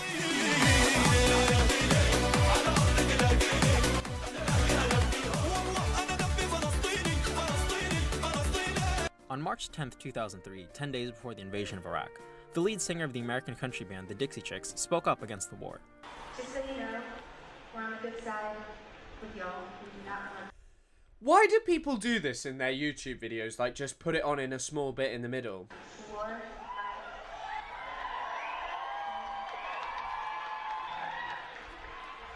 We're ashamed of the President of the United States. In response to this anti-war statement, they were blacklisted by country radio stations, had their CDs destroyed by protesters, lost sponsors, received death threats, and faced a barrage of right-wing smears. This was the reality after 9/11. Anyone who expressed any opposition to the Iraq War was cancelled by the soy right mob. Even a Texas country band of mostly blonde white women suddenly became the terrorist chicks because they dared to speak up against famous peacemaker George Bush. Everyone knows the story of post-9/11 terrorist hysteria. The US government used it to strengthen the surveillance state. This is actually something I find pretty interesting because, like, basically the reason that, like, I've spoken about this before, one of the things about the 9/11 attacks is that Muslims were already demonized before. Like, the mania basically was just the replacement of the Cold War enemy, of the Soviet Union to just Islamists. And what's particularly interesting is that, like, when it came to the Cold War, at least America had to cling to some notion of being, like, good, you know? Like, some notion of being better than the Soviets who were, like, providing healthcare and housing. And now they're just like, Islamists are the worst ever, so we can be even worse. It restricts citizens of civil liberties and ostracized anyone who spoke up against a war that killed hundreds of thousands of innocent brown people for oil. Yet after October 7th, the same thing has happened. The government can simply call you a terrorist sympathizer for opposing genocide, kidnap you off the street, and throw you in an ICE detention center. All the while, the White House Twitter account celebrates by posting AI-generated studio. You know what? I think if some of us had been alive during 9/11, or more of us had been alive during 9/11, but particularly had had phones, and like the internet in the way we do. I know people had phones and the internet. It wasn't that fucking long ago. But I do feel like people would understand the hysteria better because, like, I've spoken to someone about it. One of my lecturers who was from, I can't remember where he's from, but he told me when he was at college in America, some people came up to him and asked him whether he was, whether he knew Osama bin Laden because he'd been to Pakistan. Did Chris watch the Overzealots video? I haven't watched it here, but I have watched it. Ghibli versions of your mugshot. It's gotten to the point where anyone who says, hey, maybe Israel shouldn't be blowing up Palestinian babies, gets smeared as a Hamas terrorist sympathizer. Miss Rachel? The actual craziest bit of this is I mean, I was alive during 9/11. I was one, but the craziest thing about this is if you look at Project Esther and the thing called the Hamas Support Network, it's actually fucking crazy. Hamas. Reddit? Hamas. The entire country of Ireland? Hamas. I actually hard agree with that one. When I went to Ireland, all I thought was like, this is Hamas. The International Court of Justice? Hamas. With everyone becoming a terrorist today, it might be helpful to break down what exactly makes one. Yeah, if I was an adult during 9/11, I would have stopped it. I would have gone to the UAE and said, hey, stop giving money via your informal money lending system to those damn 9/11 terrorists. Terrorist organization? Is it massacring civilians? Or systematically destroying civilian infrastructure like hospitals, universities, and apartment buildings? Or torturing people? Or starving people to death? Or murdering children? By any definition, what Israel is doing to Gaza is terrorism. Not only is it terrorism, they're openly bragging about it and posting their war crimes on TikTok for clout. It is the people who are speaking up and fighting against this that are supposedly the real terrorists. Yeah, I've been thinking about this a lot because there's all these fucking mental people on TikTok who are like, there is a Houthi in the UK. There is a Houthi in the UK. A Houthi has come to the UK.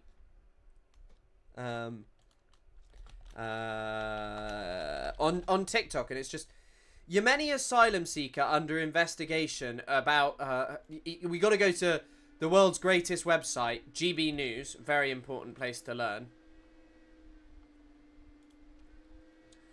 And they're like, we are expecting, without doubt now, in Iraq and Syria, attacks on US bases. We've seen quite a number of these attacks in recent weeks. Again, tacit support for the Palestinians in Gaza.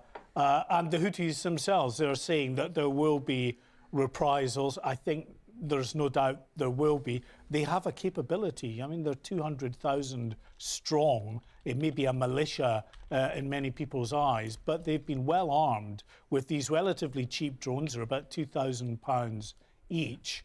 But they've got many hundreds of them, thousands of them, as well as the anti-ship missiles, the ballistic missiles. There is a capability there, and that's why we were seeing, in terms of the action that's taken place overnight, it seems quite an extensive strike list of 60 different targets at 16 locations involving 100 of these guided munitions. And it may well be in the days ahead, if the Houthis do decide to attack more shipping in the Red Sea, or indeed, of course, now feel that they've got carte blanche to actually attack coalition. Bro, what the fuck is this? Is this about the Houthi in the UK? The Yemeni asylum seeker being housed in an Essex accommodation centre is under investigation for alleged links to the Houthi rebel group, GB News can reveal exclusively. The young man is understood to be a resident of the former Wethersfield Air Base near Braintree, which is now used as accommodation for hundreds of asylum seekers. Sources uncovered multiple videos and pictures allegedly showing the migrant posing with various weapons, including an AK-47 back in his native... You see... behind the censure. I think first and foremost, it is. What is this? Like, this website is. By the way, they claim that this is one of the. They're like the biggest news organisation in the UK. Bullshit, but biggest bullshit in the world. And also, first of all, I doubt this guy is actually a Houthi. But the thing is that there's quite a lot of funny. There's I'm really interested by these people who make like these fucking videos about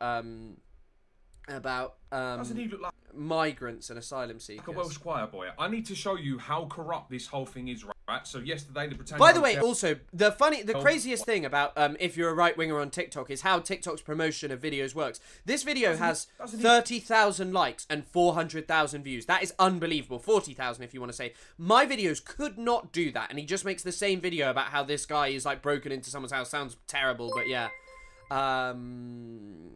For sticker making purposes only, could you salute please? What, like, go like this? I'm not sure what kind of salute you wanted there, but there will certainly be not another kind. Thank you very much. But yeah, his videos, this guy's just get promoted. This is one of the reasons I'm kind of fucking done with TikTok. Like, look at this I'm just trying to see if I can find the thing. They're also claiming that... I don't even know. I don't even know what this guy's claiming. I just want to see if I can find this thing about the Houthi.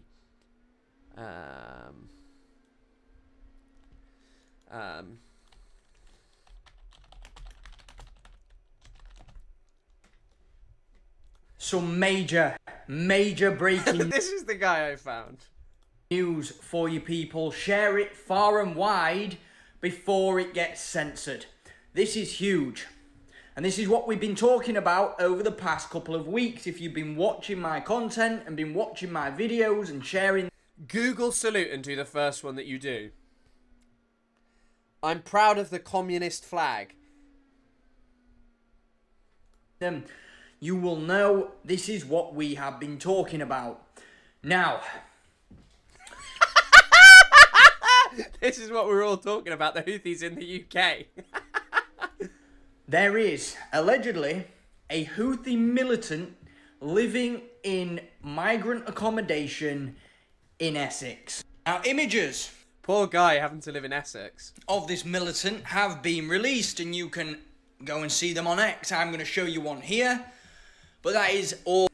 This is just a guy in Yemen with a tribal dagger. I suppose this is like... This guy probably has no idea who Ethan Klein is, but like yeah, I mean... All I can show on here. Now, this militant is staying in taxpayer-funded accommodation. Good! We should be taxpayer funding the Houthis, generally.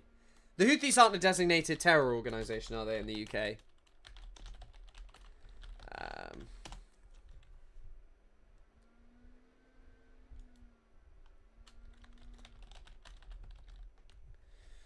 They're not a prescribed organisation in the UK, so I can make that joke. Yeah, fuck this person. Sorry, fuck people who are crying. Funding this. You are funding hostile... We are literally giving money and weapons to Israel, and there are people who have killed children, who have lived in occupied land, who have expelled indigenous people from their homeland all over the UK. Militants who hate our nation to live here. Now our nation... What? Also, why would you... This video has cuts in. How are you so bad at making videos? Like that you just forget to take them, that you forget to not do that? Has become a very, very dangerous place. This is a national security emergency. There should be trials for fucking treason.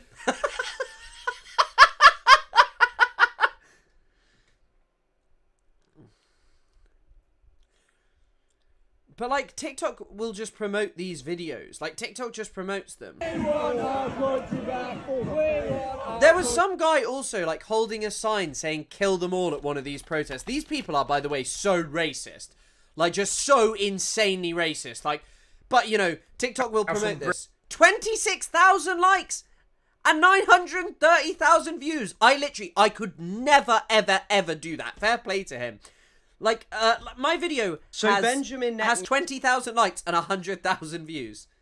And also, by the way, in the UK, you can't hold up a Palestine action thing, but you can hold up a sign saying, kill them all! And there are going to be massive riots in the UK this summer. It is just waiting to happen. It is literally just waiting to happen. They're waiting for some fucking story to latch onto. Kill them all. There's a police officer stood in front of them. Protect our future. Protect our kids. Stop the boats. This looks like it was written by a child. Crazy. Anthony Sargon once mentioned that after 9/11, he mentioned that in 2008, a woman came and slapped him when he was at a bar due to 9/11. Jesus Christ. Doesn't surprise me, though. We supported the Kennedy brainworm. Their politics begin and end with Nazism. Oh, I mean, these people believe in a politics similar to Nazism because what the hell? They blame, like, every single part of the decline of the UK. They blame every single part of the decline of the UK on migrants being here. And it's just like, what are you fucking talking about? If you want material change, and it's really funny because all of the material change that you could see happening, that would happen here, would be, my God, there are people doing fucking Nazi salutes here. Like, you're not wrong that their politics begin and end in Nazism. Like, look at that. That's a guy just doing a Nazi salute and someone holding a Britain flag doing it. And then it's just like some mild-mannered people holding up a no to racism, refugees welcome here.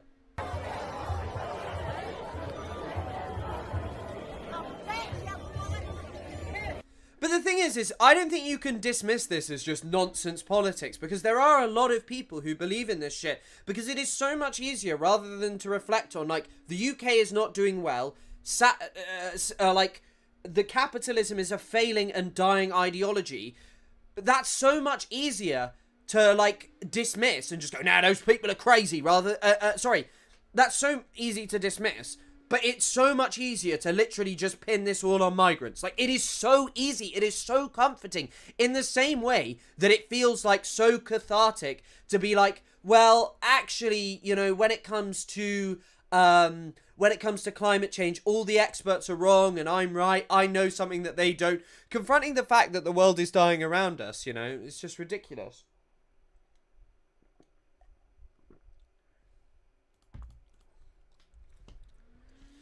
Did you see the police having to protect an Uber delivery driver? Oh, God, I didn't. But this is just the point that the UK is reaching. And this is why I say I'm not that fussed whether Starmer wins or not. Because Starmer has indulged this. The Island of Strangers comments.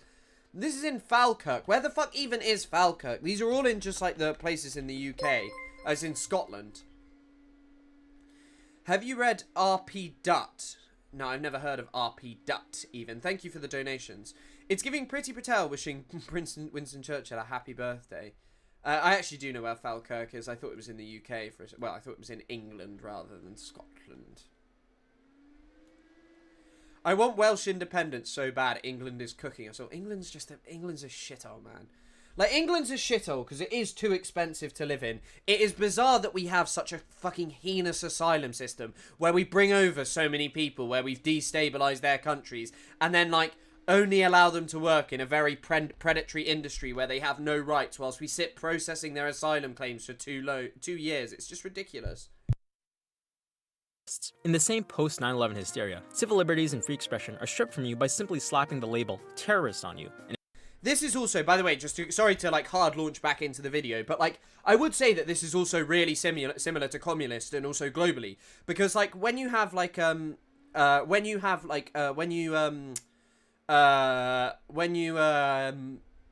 with communism, they infringed on people all around the world and their civil liberties on the basis of the idea that they needed to spread freedom and prevent the spread of communism. UK politics is so heavily gatekept to. I mean, it is just a small class of elite people from private schools generally, yes. Highly recommend Dut Fascism and Social Revolution. I'll check it out, thank you. I have a very important question. Have you ever seen a ghost? No, but one time I was with all of my friends and we were not sober, I'll put it like that. We'd been, let me just...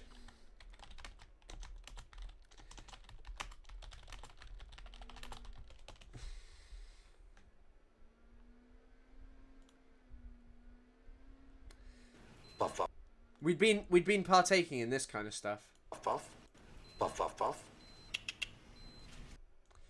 And we were all walking around the house and we were all downstairs and there was like a noise upstairs that wasn't like something falling over, and it was like a thudding sound. Like it genuinely sounded like feet movement, and we were all really scared and my friend's cameras went off, so yeah. So you were not a reliable narrator. Well, no, but we all heard it. Had a couple of cheeky pints with the blokes, eh? Bosh. Oi, it's Sunday, time for the roast. Bosh. And if that doesn't work, they'll also try to say,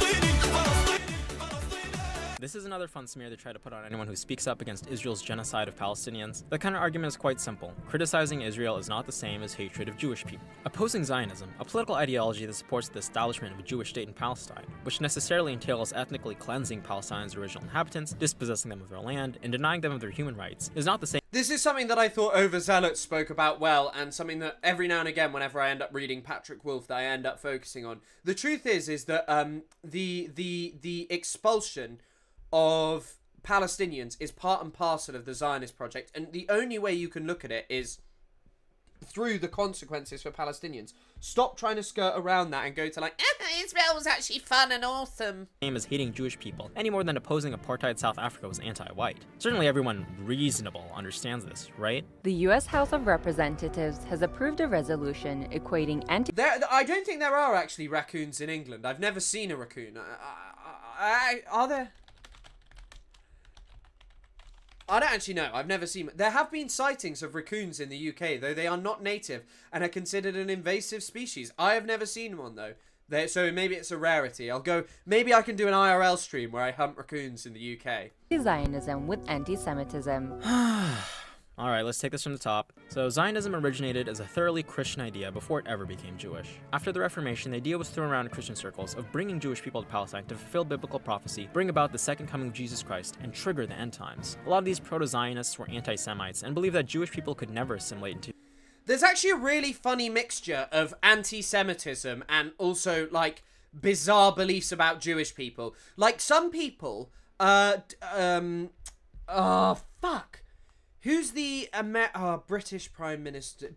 George Lloyd. David George Lloyd. David Lloyd George, that's his name. David Lloyd George thought that a great idea was...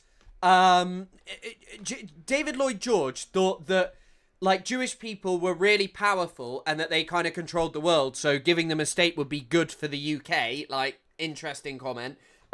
Winston Churchill thought that Jewish people should have a state because otherwise the Bolsheviks were going to take over. But yeah, like there was a variation, and some people were just straight up like, yeah, I don't like Jewish people, let's get them out of the UK. Like the Alien Act in the UK is the best example of that. They were like, the Hebrews will never integrate.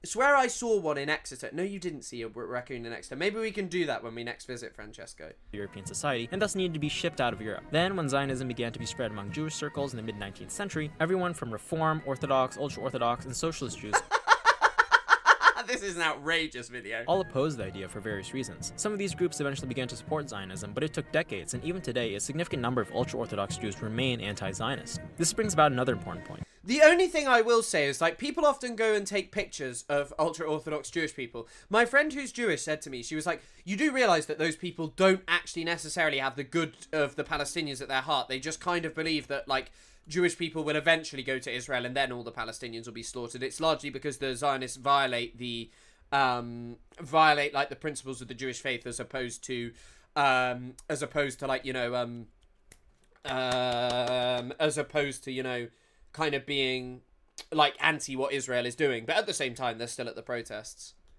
Some of the largest voices protesting Israel's actions are Jewish. Jewish Voice for Peace, for example, has staged multiple actions and been arrested for protesting the genocide.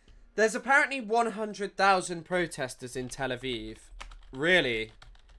It's so fucking funny, man, because, like, yeah, that sounds like a big protest in Tel Aviv, but in the UK there's pretty much like hundreds of thousands of protesters, like, every month at least, to protest the genocide. And, like, yeah, our country's complicit, but we're not actively fucking doing the genocide. I know that we are active participants in the fucking genocide, but, like, when Israel did Sabra and Shatila, there were more people on the street then. It was like 20% of Israel's adult population went to the streets to protest Sabra and Shatila. Now Israel is at a point having committed a greater massacre than Sabra and Shatila, but yeah.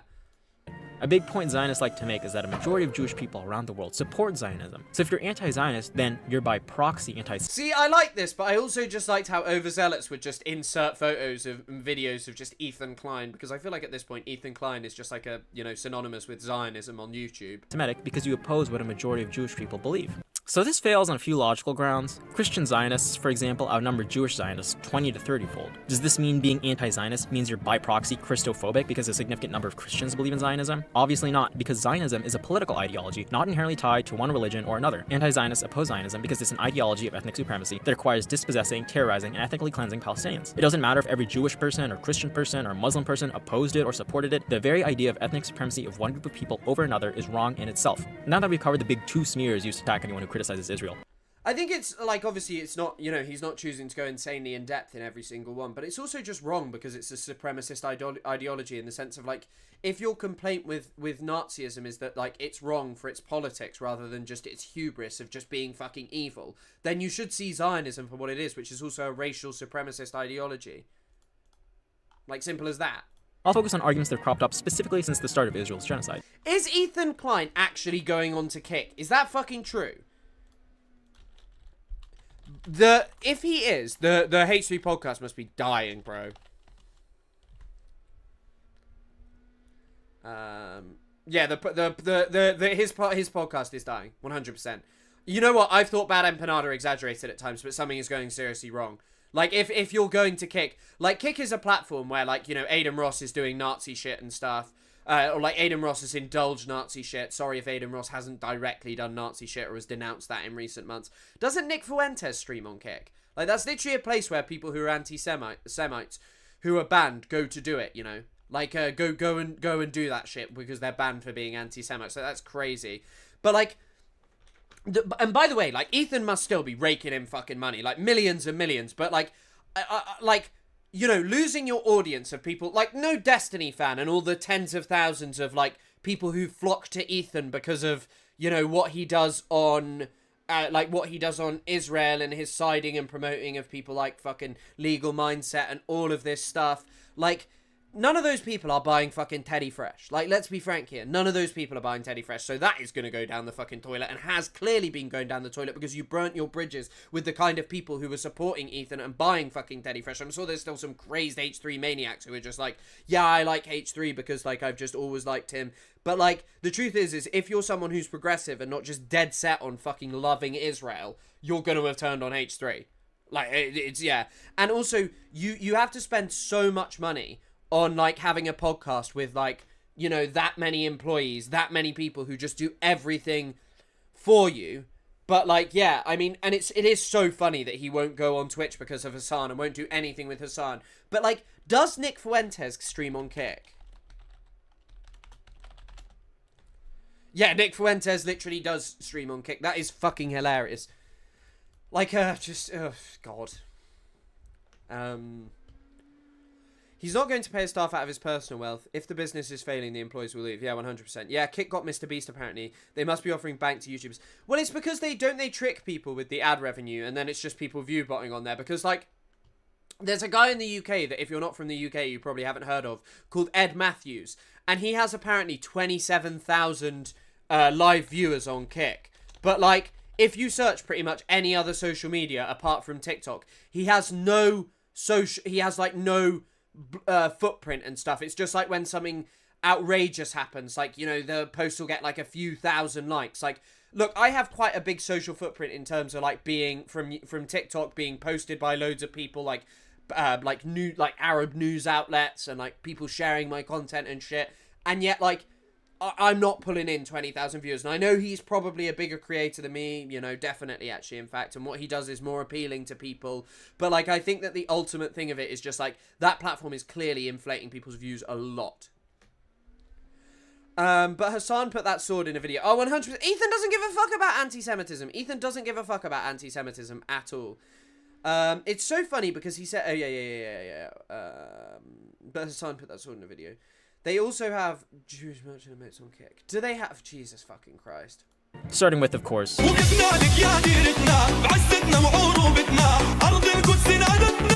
Usually, the hardest part of proving a genocide is intent. No one can deny that Israel is massacring Palestinians, mostly women and children, but the talking point goes, it's not a genocide. It's a war. They're trying to eliminate Hamas, and, you know, mass murdering women and children is just a tragic byproduct of that goal.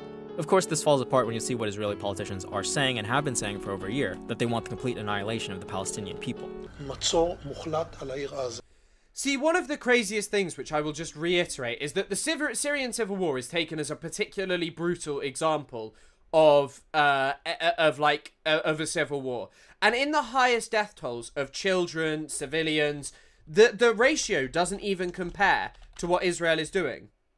Like, look at this. The most bloody year of the Syrian civil war, the number of civilians killed is 36,000 in 2013. This includes groups like ISIS, Hayat Tahrir al-Sham, an offshoot of Al-Qaeda, like all of these fucking people, like so many people being killed. Israel eclipsed that in the first year of the Gaza genocide, and I think it has eclipsed it by a lot in terms of the number of people that it has killed. Like, humongous amounts of people that have been killed. But yeah, like, and also, you know, the what's happening in Gaza is just different in the sense of Israel is literally trying to wipe out everything there, and it's very obvious that they're doing it when you look at it from the sky. And also just when you look at it. אין חשמל, אין מזון, אין מים, אין דלק.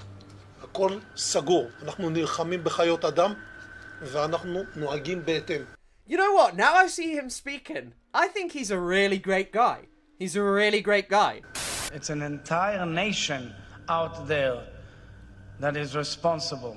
It's not true. This rhetoric about civilians not aware, not involved, it's absolutely not true.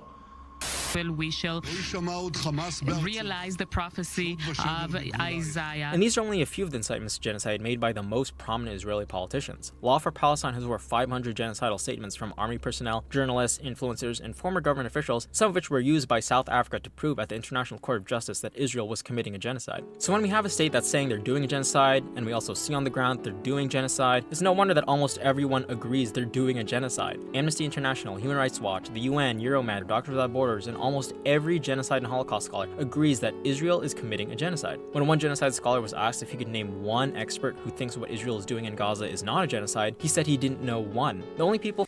Yeah, like, literally, I looked through this thing by Ernesto Venejo. I think the only significant one is Ben Kiernan, but Ben Kiernan hasn't really commented on it, like, I don't think in recent months and years. Like, he did it at the start. Hold on, let's have a look.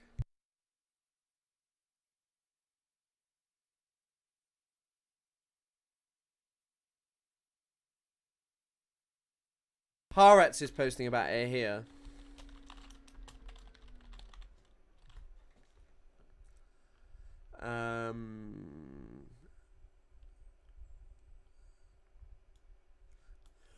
Shlomo Sand argued in this paper that despite the terrible atrocities and war crimes committed by Israel in Gaza, they do not constitute genocide as a supporting argument. Sand contrasted the war in Gaza with two similar events, in his opinion, in which armies of democratic countries, France and the United States, respectively, committed atrocities against civilian populations that were no less horrific than those being perpetrated in Gaza, yet their actions have not been classed as genocide. The Algerian War and the Vietnam War. Sand's assertion is inaccurate. Kiernan's, one of the world's leading genocide scholars, estimated in his book Blood and Soil, A World of History, blah, blah, blah, blah, blah, that during the French colonial occupation of Algeria, between 500,000 and 1 million Algerians died from starvation, disease, or deliberate killing. Kiernan's views... Yeah, by the way, also, the funny thing about Algeria is... Algeria is a bit of an odd one, because Patrick Wolf, who is one of the key figures in the settler colonial studies movement, Patrick Wolf did not think Algeria was settler colonialism, but Algeria, when the people first got over there, the French, they were talking about, like, genociding the natives and replacing them with freed slaves from the sub-Saharan African trade. So, yeah. But Ben Kiernan said that it wasn't a genocide in, like, 2023. I actually don't know what his views are now. I genuinely have no idea. Like, he doesn't talk about it publicly. He just does not do it. Like, he isn't doing it.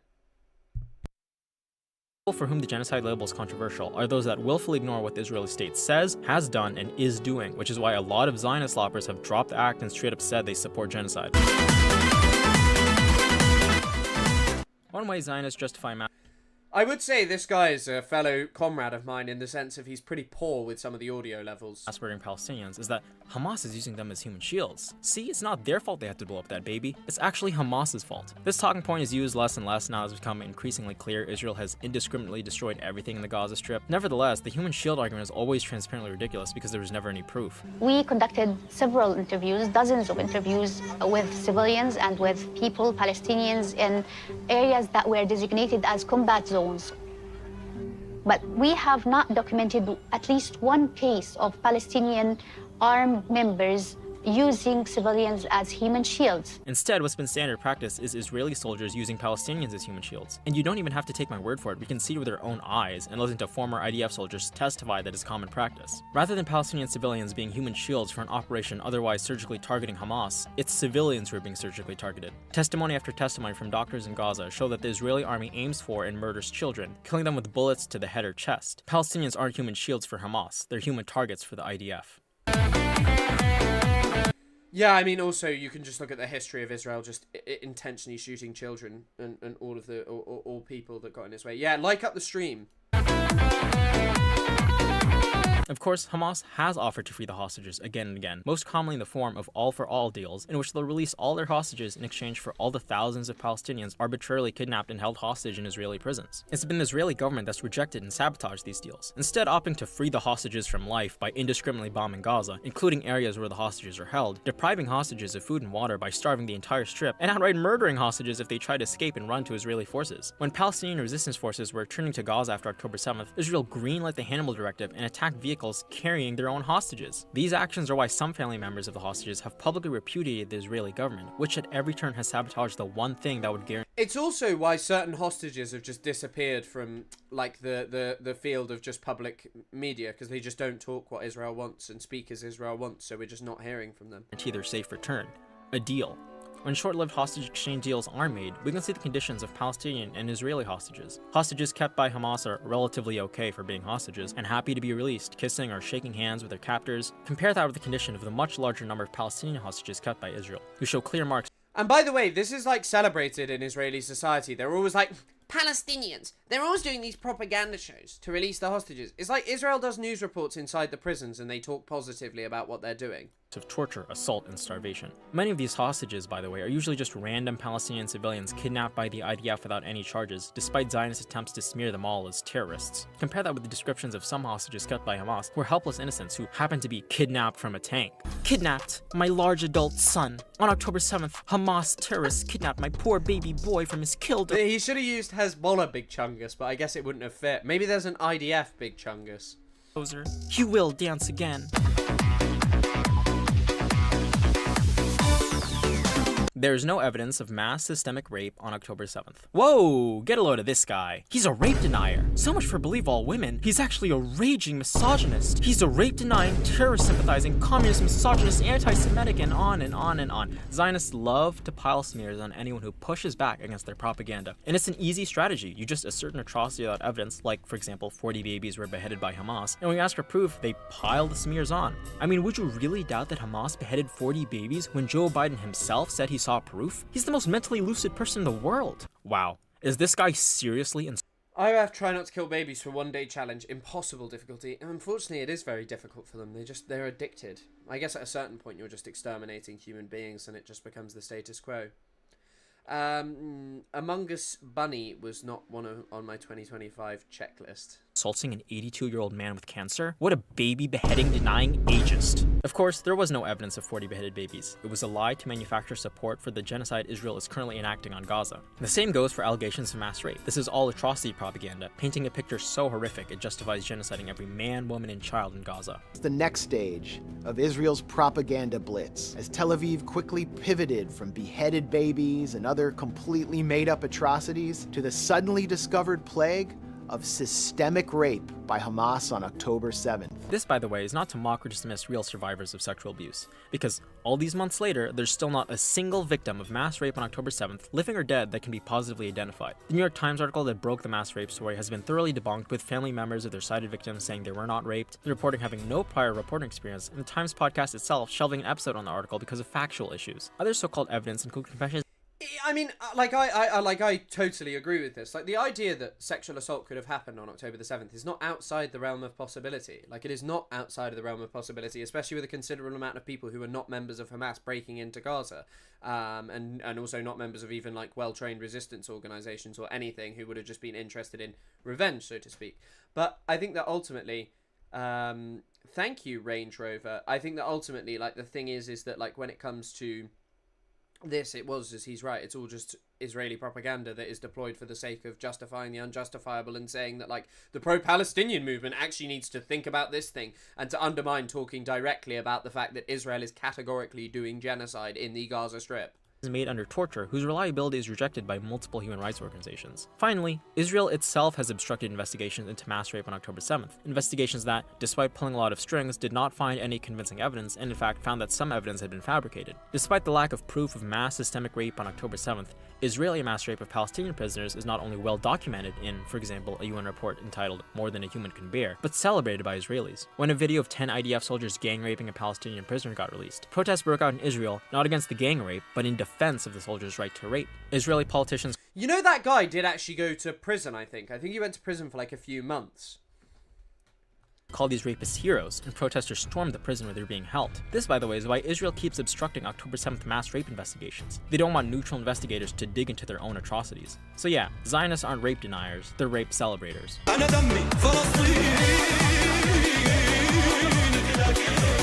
When an endless feed of genocidal war crimes are being streamed on your phone, Israel needs a way to explain it away. The solution they came up with is that all these videos of children being blown to bits, mother murdering their babies, and children crying and being orphaned by an Israeli missile strike is that they're all staged by Pallywood. Of course, the most obvious response is that Israeli soldiers themselves openly post their war crimes for clout, blowing up homes for their mom, ransacking Palestinian homes, posing with looted laundry.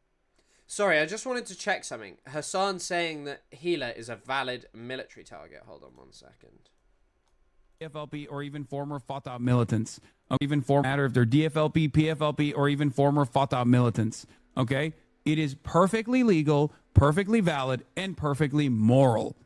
Okay, 100%. This is not like a this is not a gray area. This is black and white. Okay, it doesn't get more black and white than this. Israel's in the wrong. Israel is actually engaging in an apartheid, which is a crime in and of itself. Israel's doing a genocide in Gaza and an apartheid in the... A crime against humanity. West Bank. 2 crimes in and of itself. You should switch to Twitch. Maybe I should. And every type of armed resistance against both the settlers and also the Israeli occupying force in the West Bank. Doesn't matter if it's your favorite podcasters like Wife that participate in these Israelis. Doesn't matter if they're... I mean, again, like, all it is just clipping people. I guess this is the world of sort of the Ethan Klein verse. The Ethan Klein verse, just of like, I mean, by the way, these posts were first posted in Livestream Fail, on Livestream Fail, then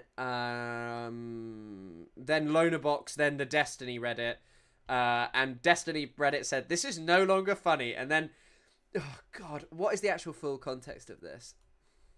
In the West Bank, doesn't matter if it's your favorite podcasters like Wife that participate in these raids, the violence that the Palestinians engage in an act of resistance against this illegal occupying force is literally legal, definitionally legal, okay?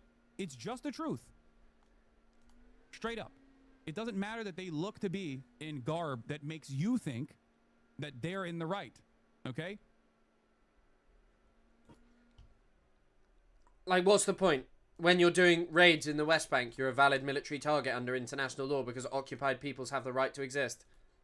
Bulldozing neighborhoods and destroying mosques, even ignoring the fact that they're posting their own war crimes. The evidence Zionists tried out for Paraglider itself is flimsy. This footage of Palestinians faking injuries is from the set of a short film made in Lebanon. This alleged image of a Gazan texting someone in a body bag is actually a 2022 Halloween costume contest in Thailand. This alleged footage of Palestinians faking industry is actually from a zombie-themed ad filmed in Algeria, and so on and so forth, and countless examples. The genocide in Gaza is the most documented genocide in history, and claiming that hundreds of thousands of hours of footage are all faked is a sad attempt to whitewash Israel's atrocities and make a mockery of Palestinian suffering. I mean, quite literally, Israelis have taken to mock. I mean, also, by the way, Eyal Weitzman, an Israeli... Ethan said all Israeli settlers in the West Bank are valid military targets, and he would be correct, because the Israeli... this is something that Eyal Weitzman talks about in Hollow Land.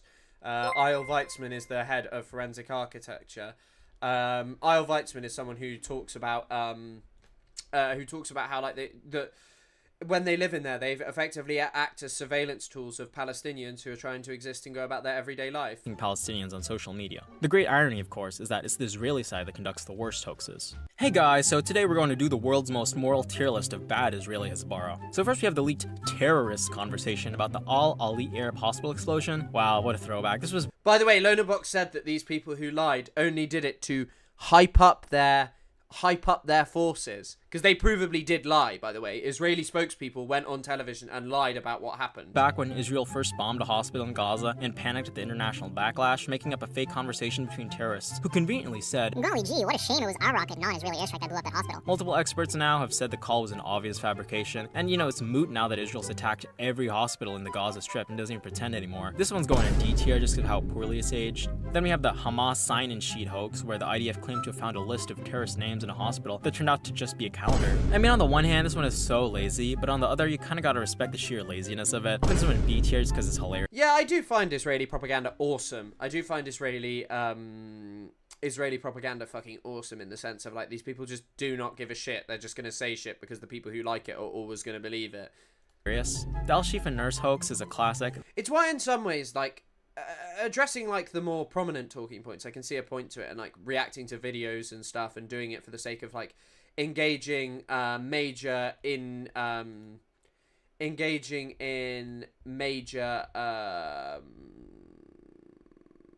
sorry, like, when you can, like, use it as a way to get huge amounts of people viewing and seeing what you're saying. But in so many ways, like, it's really hard to see, because, like, these people would just believe fucking anything they saw on the internet. This one is fake footage of a nurse in the Al-Shifa hospital claiming Hamas was stealing food and medicine. Of course, her accent was completely wrong. The footage reused the same explosion sound effect in the background, and staff at the hospital said they had no clue who she was. I'm putting this one in F tier. Okay, well, I think y'all get the point, but if you want a full tier list video, be sure to like, subscribe, hit that bell. So if you're committing a genocide, how do you downplay it? Well, as we saw before, saying that the carnage was all staged is one way of doing it. Another way is by saying the death toll numbers are fake. I mean, do you really believe the Hamas One Health Ministry? Wasn't Lonerbox upset the other day about this? That, like, yeah, and I saw him getting paid by the American PAC. Just Jesus Christ, like, I mean, he also just seems like a miserable, sad person. So, like, who cares about him? They literally have Hamas in their name. Of course it's not trustworthy. He's pushing 40 and he's telling people to end their own lives for disagreeing with him on the internet. Except if, hello, cyberspace cat. Of course, this is wrong. When media reporting uses terms like the image they try to conjure up is that of doctors with Hamas headbands screaming scary Arabic words and boosting up fake death toll numbers to generate international sympathy for their cause. The reality is that what we usually associate with Hamas, their fighters, are relegated to their military wing, the Al-Qassam brigades. Hamas is the government of Gaza, so technically any government bureaucrat, medical professional, or teacher is a quote-unquote member of Hamas, even if they are working for the— Yeah, like Israel has just engaged in mass assassination campaigns of like Palestinians who are, you know, like politicians basically, but like that's just okay. I mean, when they broke the ceasefire, when was that? When did they carry out that mass assassination campaign of like they just assassinated a Palestinian like Hamas member who was receiving treatment in a hospital who was just like a civilian official? But like, I mean, these people are just crazed, so they're gonna buy it and love it anyway. But also, like, one of this topic on hospitals being used as military bases, why the fuck would you use an incredibly overcrowded space, like a space that has so many people, in it, like running around, traumatized? Why would that be a good place to have like a military base? Government before Hamas came into power. This, by the way, is how Israel justifies murdering Gazan bureaucrats, by saying they killed a Hamas official, when what they really did was kill someone responsible for carrying out the functions of any normal government. Despite transparent attempts to smear the doctors working for the Gazan Health Ministry as terrorists, the United Nations, World Health Organization, and Human Rights Watch have all testified that their numbers are largely accurate. When looking at past death counts, the Gazan Health Ministry has never inflated numbers and been largely consistent with other independent counts. In fact, if anything, the Gazan Health Ministry is undercounting deaths. Their methodology relies on actually observing a dead body, usually in morgues, or reports from friends and family that are then verified. This is an incredibly strict process that is— When I was a 6-year-old kid in North Saudi, I saw Israelis taking pics of our village mountains. Was confused since we thought they weren't allowed to. Later I googled and found out. Sorry, I just had a car horn honking and I thought it was in my headphones. Yeah, I mean, like, I don't know, there would be some people who believe in it, but I don't think it's like a concrete plan of Greater Israel. I know that Netanyahu's spoken about it, but yeah. Like, I mean, there are probably just some crazed people doing crazed shit. Has only been made harder by the fact that Israel has bombed and invaded hospitals, murdered hospital staff, and made the difficult job of counting the dead in the middle of a genocide even harder. As of now, the official death count is around 61,000. Roughly half are women, children, or the elderly. The 61,000 figure by the Gazan Health Ministry, as discussed earlier, is certainly an undercount. An estimate last year by The Lancet said it was likely closer to 186,000. We can only guess what the real death count is today. So in a way, the Zionists are right. The death count is inaccurate because the number of dead is probably much, much higher. God, the noise is a bit of an issue.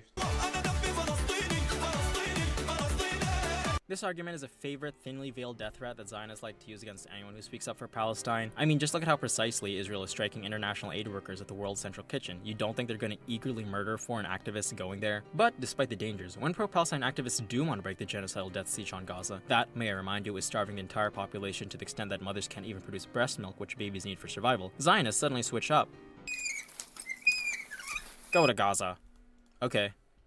I hope Israel murders you. This isn't even a hypothetical, by the way. The blockade on Gaza— Oh, 100%, but like the Saudi part of Greater Israel, I'm not so sure that they're so interested in. I think, especially not right now, because they couldn't go to Saudi Arabia right now.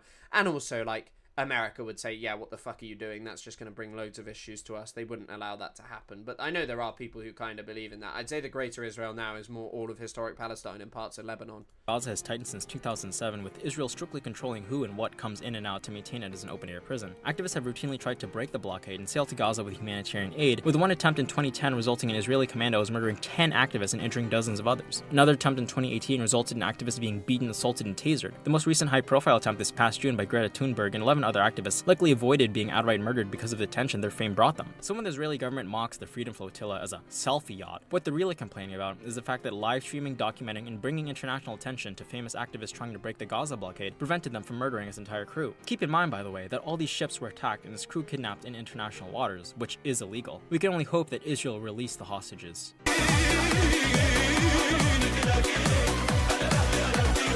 Ansar Allah, or the Houthis, are some of the only people in the world right now following international law and materially opposing the genocide on Gaza. They've imposed a blockade on Israel-related shipping in the Red Sea, enacting an economic cost on Israel. For doing the great crime of opposing a genocide, the Houthis have been smeared from every angle. These smears are quite easy to debunk. This documentary that supposedly proves the Houthis used slavery is actually about the previous... Imagine a foreign adversary counting any random furry civilian DoD worker that does network setups or something. Israel counts even more as legitimate. Oh, 100%. These people would think that Sean Smith was a legitimate military target. The guy who was like an editor of something awful killed in the fucking Benghazi attacks. I mean, arguably those people were actually valid military targets with what the fuck they were up to. Because that guy was like helping the gun running process, wasn't he? Sorry, I just want to see you.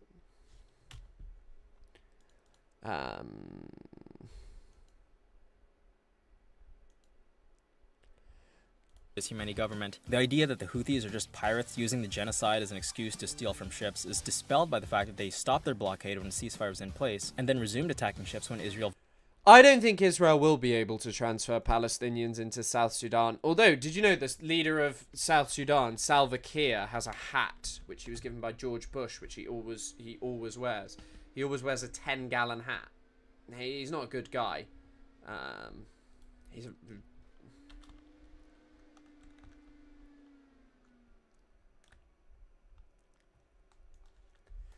This is Salva Kiir, who's the president of South Sudan. But yeah, whether they could do that or not. There was talks of Libya, but they'd have to go to the east of Libya, which I don't think would work out very well, and nor would actually happen. And especially if they were there, could actually just like lead to a change in the status quo in Libya. Although he's protected by what's his name? Oh, what's his name? Fuck. The strong man. What's his name? What's the guy? Belkacem Khalifa Haftar. Haftar Belkacem, something like that. Can I link an X thread or tag you on the Discord? Yeah, sure. Go ahead, bro. Ceasefire and refuse to allow aid into Gaza. And for that matter, what's wrong with being pirates? Hold on. I'll just move this away so I can check my... Yeah. Link, tag me on Discord. Against the genocide.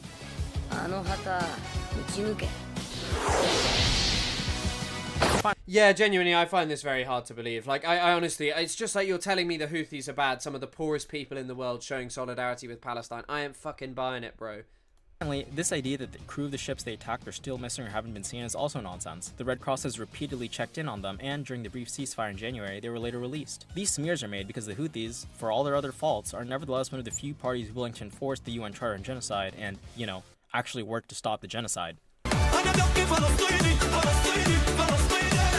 In 2005, Israel withdrew settlers and forces from Gaza. The physical eviction of settlers was filmed for an international audience, painting Israel as doing all it can for the peace process. In exchange, the ungrateful Palestinians embraced terrorism and continued to reject peace. This narrative... Do you know that some of them wore yellow stars when they pretended to leave? They wore yellow stars because they were pretending that they were like victims of the Holocaust. Oh, we've already looked at this, if this is the Hassan Matt Dust stuff. I've already seen people talking about this, so I've already mentioned it. But they wore yellow stars. And also, by the way, it wasn't necessarily just filmed for international media. They were, like, trying to fucking blow up the roads and, like, target Israeli military convoys. Like, Smotrich was arrested for it, but it's been suspiciously no one can find information about it. Like, there's not much information. Like, Smotrich was literally trying to do that. Narrative that Israel already freed Gaza is part of a long-running myth that Israel is in any way committed to peace. For one, the 2005 withdrawal was in no way an end to Israel's occupation of Gaza. Occupation as a term in international humanitarian law is not about whether the occupying force still has boots on the ground, but whether the occupying force still has effective control over the area. And yeah, even though that's... Pirates are objectively cool, as are tunnels. Zionists should instead smear the Houthis as Leeds fans. Perhaps you're right about that. Perhaps you're right. Leeds are certainly not cool. I mean, tunnels were certainly pretty cool in the context of Vietnam, where those American GIs were getting stuck down them and getting blown up. That was interesting. Settlers and military bases, Israel still controls Gaza's land crossings, airspace, territorial waters, declares certain areas in Gaza as no-go zones, and exercises the power to invade and arrest Palestinians in Gaza. Using this control, they restrict the movement of food, calorie counting the bare minimum Palestinians need to... I like how swift he is with talking about all these things, but I never think I would. I'd probably talk about all of these in their own distinct fucking video. survive. The bureaucratic permitting process also restricts Gazans from studying abroad, getting necessary medical care, or leaving the Strip. The conditions are so bad, I don't know which paper he cited, but there's a brilliant paper about medical apartheid and like how one of the ways that they do that is that they'll like take ages, so they'll give the person with the illness a permit to leave, even if it's to the fucking West Bank to go and get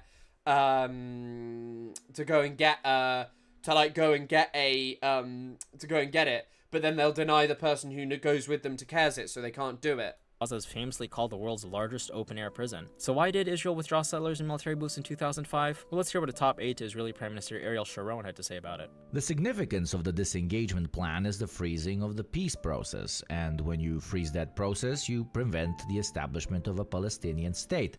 I also think in part it's to separate Gaza from the West Bank, like basically to have Gaza in the context of being to have Gaza being separated from the West Bank and to divide the Palestinian people even more. And you prevent a discussion on the refugees, the borders, and Jerusalem. Effectively, this whole package called the Palestinian state, with all that it entails, has been removed indefinitely from our agenda. I think filling the tunnels with seawater was always something that would just never, ever, ever, ever work. That it would just not work, because if you were to fill the tunnels with seawater, it would cause so much issues to the ground in Gaza, and it would also most likely drown the hostages. Like, it would make Gaza, like, unusable land ever. It would literally just be a space of, like, worn-torn land forever. You got Nick. Is that who this is?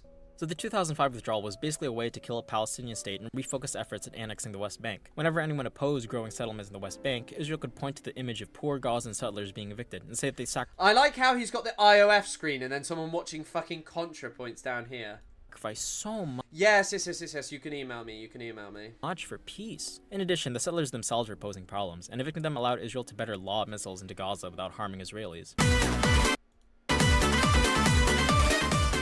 They do. Non-violent. It also wouldn't surprise me, vis-a-vis flooding tunnels, that like the tunnels would have been built in such a way to imagine these kind of things. Resistance is the first option Palestinians have historically used, but it's Israel that responds with disproportionate violence. In the West Bank, attending political gatherings of more than 10 people or displaying flags or symbols is punishable by up to 10 years. Meanwhile, in Gaza, the 2018 to 2019 Great March of Return was a grassroots protest that was overwhelmingly peaceful and unarmed. Demonstrators protested along the Gaza border wall, and in response, Israeli forces opened fire. Of the 183 fatalities caused by sniper fire investigated by the UN Commission, 171 were clearly murdered, shot in the head or torso. Nearly 8,000 people were wounded by live ammunition. Over that 8-month period, 21 were left permanently paralyzed, and 122 more required limb amputations, including 20 children. In stark contrast, the UN report found 0 fatalities on. By the way, this is also so fucking funny when it comes to like how people talk about Hamas being brutal to protesters. Like, you think Hamas has to go and shouldn't exist. This is what the Israeli government, every Israeli government, has been doing to non-violent Palestinian protesters for fucking decades. Israeli side. Not one Israeli soldier was killed or seriously wounded. Zionists love to complain about the lack of a Palestinian Gandhi, but they keep murdering all of them. This aggressive response to peaceful protests even extends to the international arena. The boycott, divestment, and sanctions movement is by definition peaceful, but it's been demonized as anti-Semitic and criminalized in some form in a majority of US states. The Make America Great Again folks sure won't like it when they realize all their politicians are actually bought and paid for by the Zionist lobby. I think also, by the way, like, people should bear in mind that, like, fucking the UAE is constantly involved in our politics too. It's not just Israel.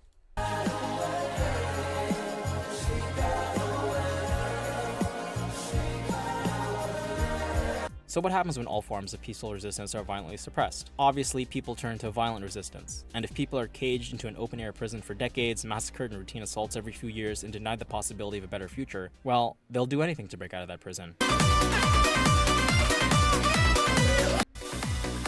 A common framing from liberal Zionists is that the problem is the Israeli government, not the— Jesus Christ, the volume, man. I understand your guys' struggles now. The volume is killer. Israeli people. Sometimes they go as far as to lay the blame only on Netanyahu, excusing other Israeli officials even if they've also been active architects of the genocide.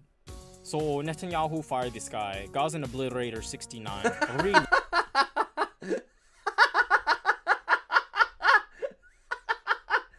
completely good guy. He was a moderating voice in the government, especially when he said, אנחנו נלחמים בחיות אדם. Skulls of terrorists, inference of Ramallah. ואנחנו נוהגים בהתאם. wow, what a voice of moral clarity. Isn't that right, babe?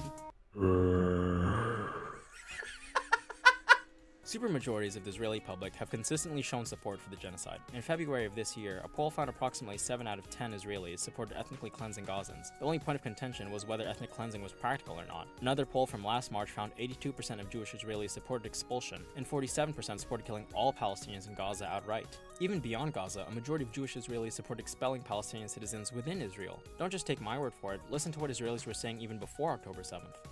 I'm seeing that we need to... איך אומרים להעיף את הערבים? כן, תגידי לי את המילה הזאת. Don't think there's any... Is that supposed to be Ethan? Who should we bomb here? Poopy, poopy, poopy. Is that supposed to be like the schedule of what they want to do? I like how he's also changed the photo of fucking, what's her name? ContraPoints. Any answer to it? There's only one way, like, I would carpet bomb them. You would carpet bomb them? It's the only way you could deal with it. They took this land, and this is our land now, and I don't think there should be here no Arabs. This isn't to say that brave I really want to show you the nice side of Israel. Zionist and anti-genocide Israelis don't exist. There are certainly courageous individuals who, for example, act as shield for Palestinians being beaten by racist mobs. But according to anti-Zionist Israelis themselves, they're a tiny, tiny minority within an overwhelmingly genocidal society. Yeah, apparently there are currently protests in Tel Aviv of 200,000 people. But like, even then, it's just not that fucking much, is it? Like, it's not that fucking much, the amount of people who are protesting. Actually, apparently it's up to 300,000 gathered around estimates of 100k, police estimate 250k through Hostage Square. Israeli government officials called the protests Hamas support riots. It's like the UK government.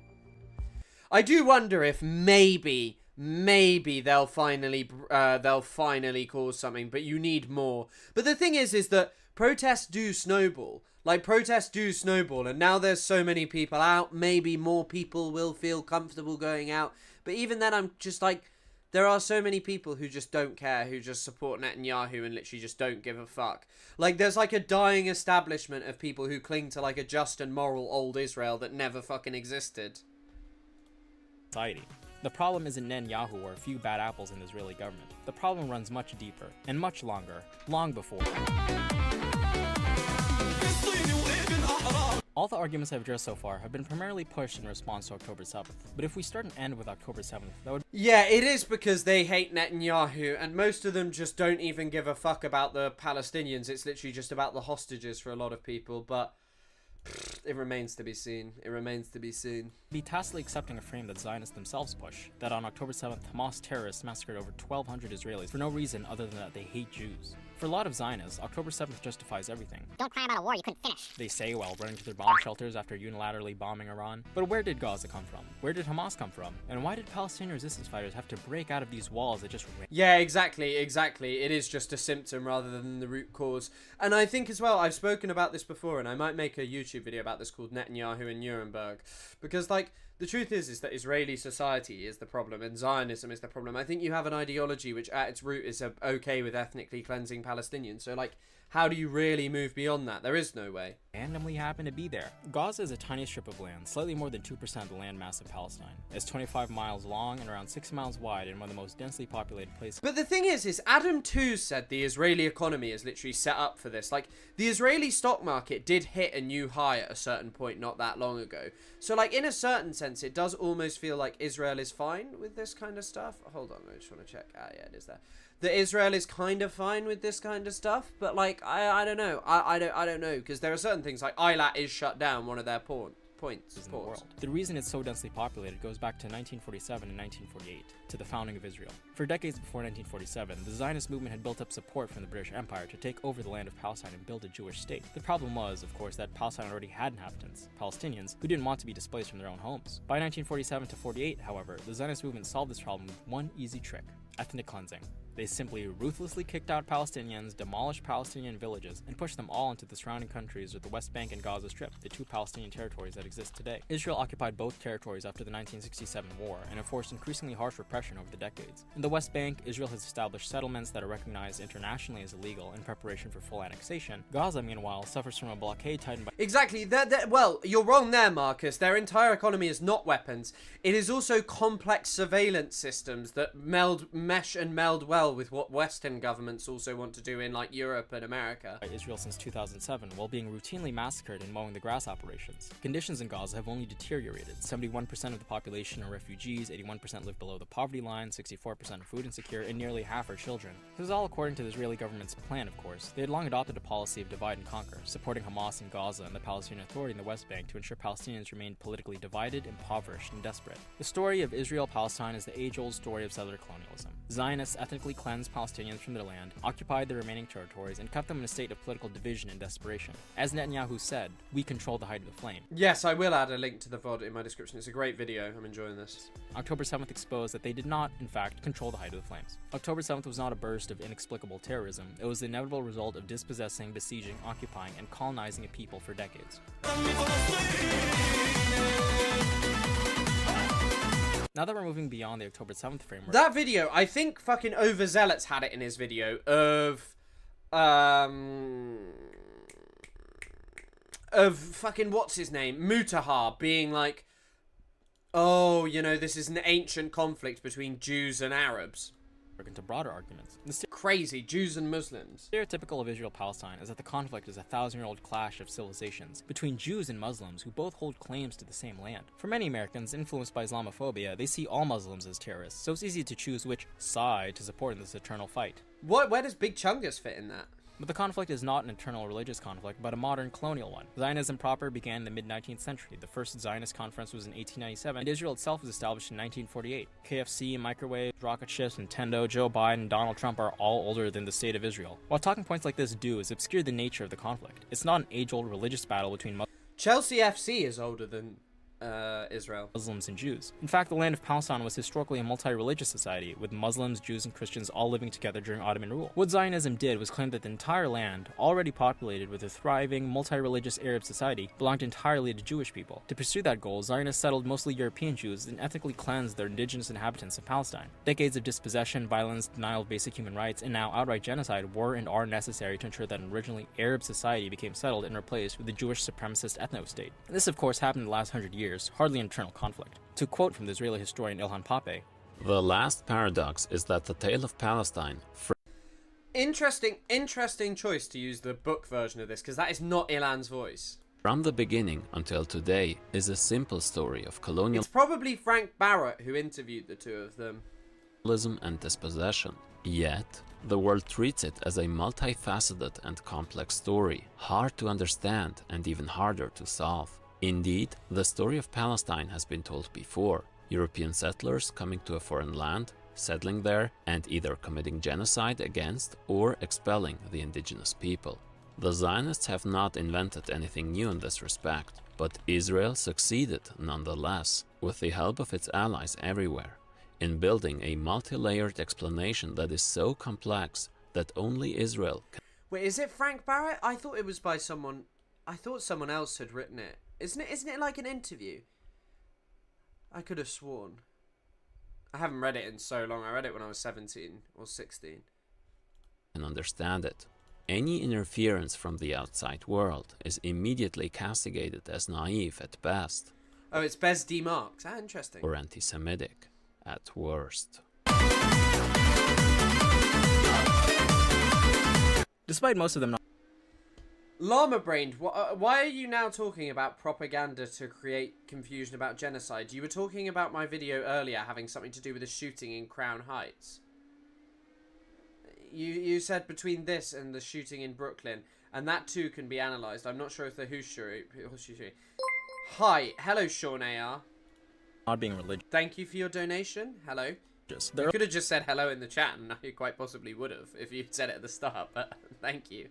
Earliest Zionists realized that the Bible was a convenient justification to colonize Palestine. Turns out you can get away with a lot when the big guy upstairs is okay with it. According to this logic, the Jewish people were promised the land of Palestine 3,000 years ago, and so it's actually okay to ethnically cleanse Palestinians. There are a few problems with this, of course, namely that you can't just steal someone's home by saying, God promised me this. You can get away with a lot when the big guy upstairs is okay with it. According to this logic, Israel, really young, obsessed with war crimes, Epstein's former drug dealer, pretends not to have nukes, hates children, will kill them. USA is her pay pig, still trying to get over the death of her bestie, apartheid South Africa.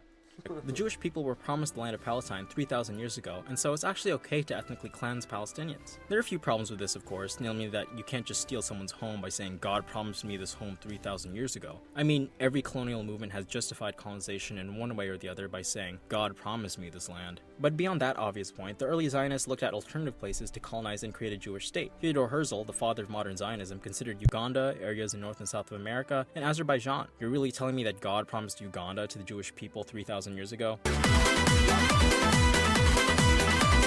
A common argument from Zionists is that it's not settler colonialism. Actually, they say, Zionism can't be colonialism because the Jewish people were there first. They were exiled. My new favourite one is that the people who go, actually, colonialism had a different meaning at that time. It's like, what the fuck are you talking about? Like, the people who say that, Zionism had a different colonialism had a different meaning.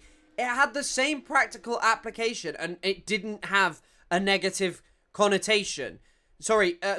It didn't have a negative connotation then, because the people talking about colonization were largely Westerners. Within the people who were writing about it in the MENA, who were experiencing colonization, they wrote about it fucking negatively. By the Romans, and Israel is simply a national liberation. No, a decolonization movement. They walked all over us, and every single night, when me dad would come home tight, he'd invite the neighbours out in this chorus. Come out, ye black and tans, come out and fight me like a man. Show your wife how you won medals down in Flanders. Tell 'em how the IRA made you run like hell away from the green and lovely lanes of Killashanbra. Returning Jewish people to their homeland. See that settler from New York stealing a Palestinian home in the West Bank? This is what decolonization looks like. The most obvious counter-argument is that the founders of Zionism themselves openly said that they wanted to colonize Palestine, labeled themselves as colonizers, wrote that they wanted to expel the indigenous Palestinians by force, and made friends with some of the biggest colonizers of their time. Then after World War II, when colonization became a dirty word, Zionism rebranded and it's now unfashionable to talk about Zionism as colonialism. But aren't Jewish people indigenous to the land of Palestine? The Romans kicked them out, and Zionism is simply returning the descendants of this Jewish diaspora to their rightful homeland. Now I could go the route of deconstructing this historical Zionist argument, that multiple genetic studies show that Palestinians and Israelis share common ancestry, that there's no evidence of a mass Roman exile of Jewish people, that many lower-class Jewish people stayed in the land, converting to Christianity, then Islam following their Arab conquest in the 7th century, and that, as Shlomo Sand concludes, yeah, I guess I just watched the overzealots one. Many Palestinians today are likely descendants of ancient Judeans. But let's put all that aside and pretend everything about the Zionist historical narrative is true. So what? Just because your ancestors supposedly lived in the land thousands of years ago gives you justification to ethnically cleanse the people currently living the land today? It's a ridiculous argument. Do the Italians deserve the right to colonize the lands of the entire former Roman Empire because their ancestors lived there in the past? Indigeneity isn't about who lived on a land thousands of years ago. It's a relationship imposed by colonialism. The indigenous colonized who are dispossessed versus the colonizer who dispossesses. And when you're actively displacing people, murdering them, stealing their homes, make funny noise, Forbidden Island dweller. Make more funny noise. Interesting comment, I'll try. Homes, bulldozing their towns, and committing a genocide, you are the colonizer. At least the early Zionists had the courtesy to embrace the term. Guys, I'm kind of knackered, so I may call it here and just suggest that you go finish the video on your own after this. In fact, I am going to do that because I've been working today and I probably should have taken the day off. I am actually definitely going to be live tomorrow, and hopefully I should be having a video finished by the end of the week. So thank you all for coming. Sorry, I'm just starting to flag a bit, so hold on one second.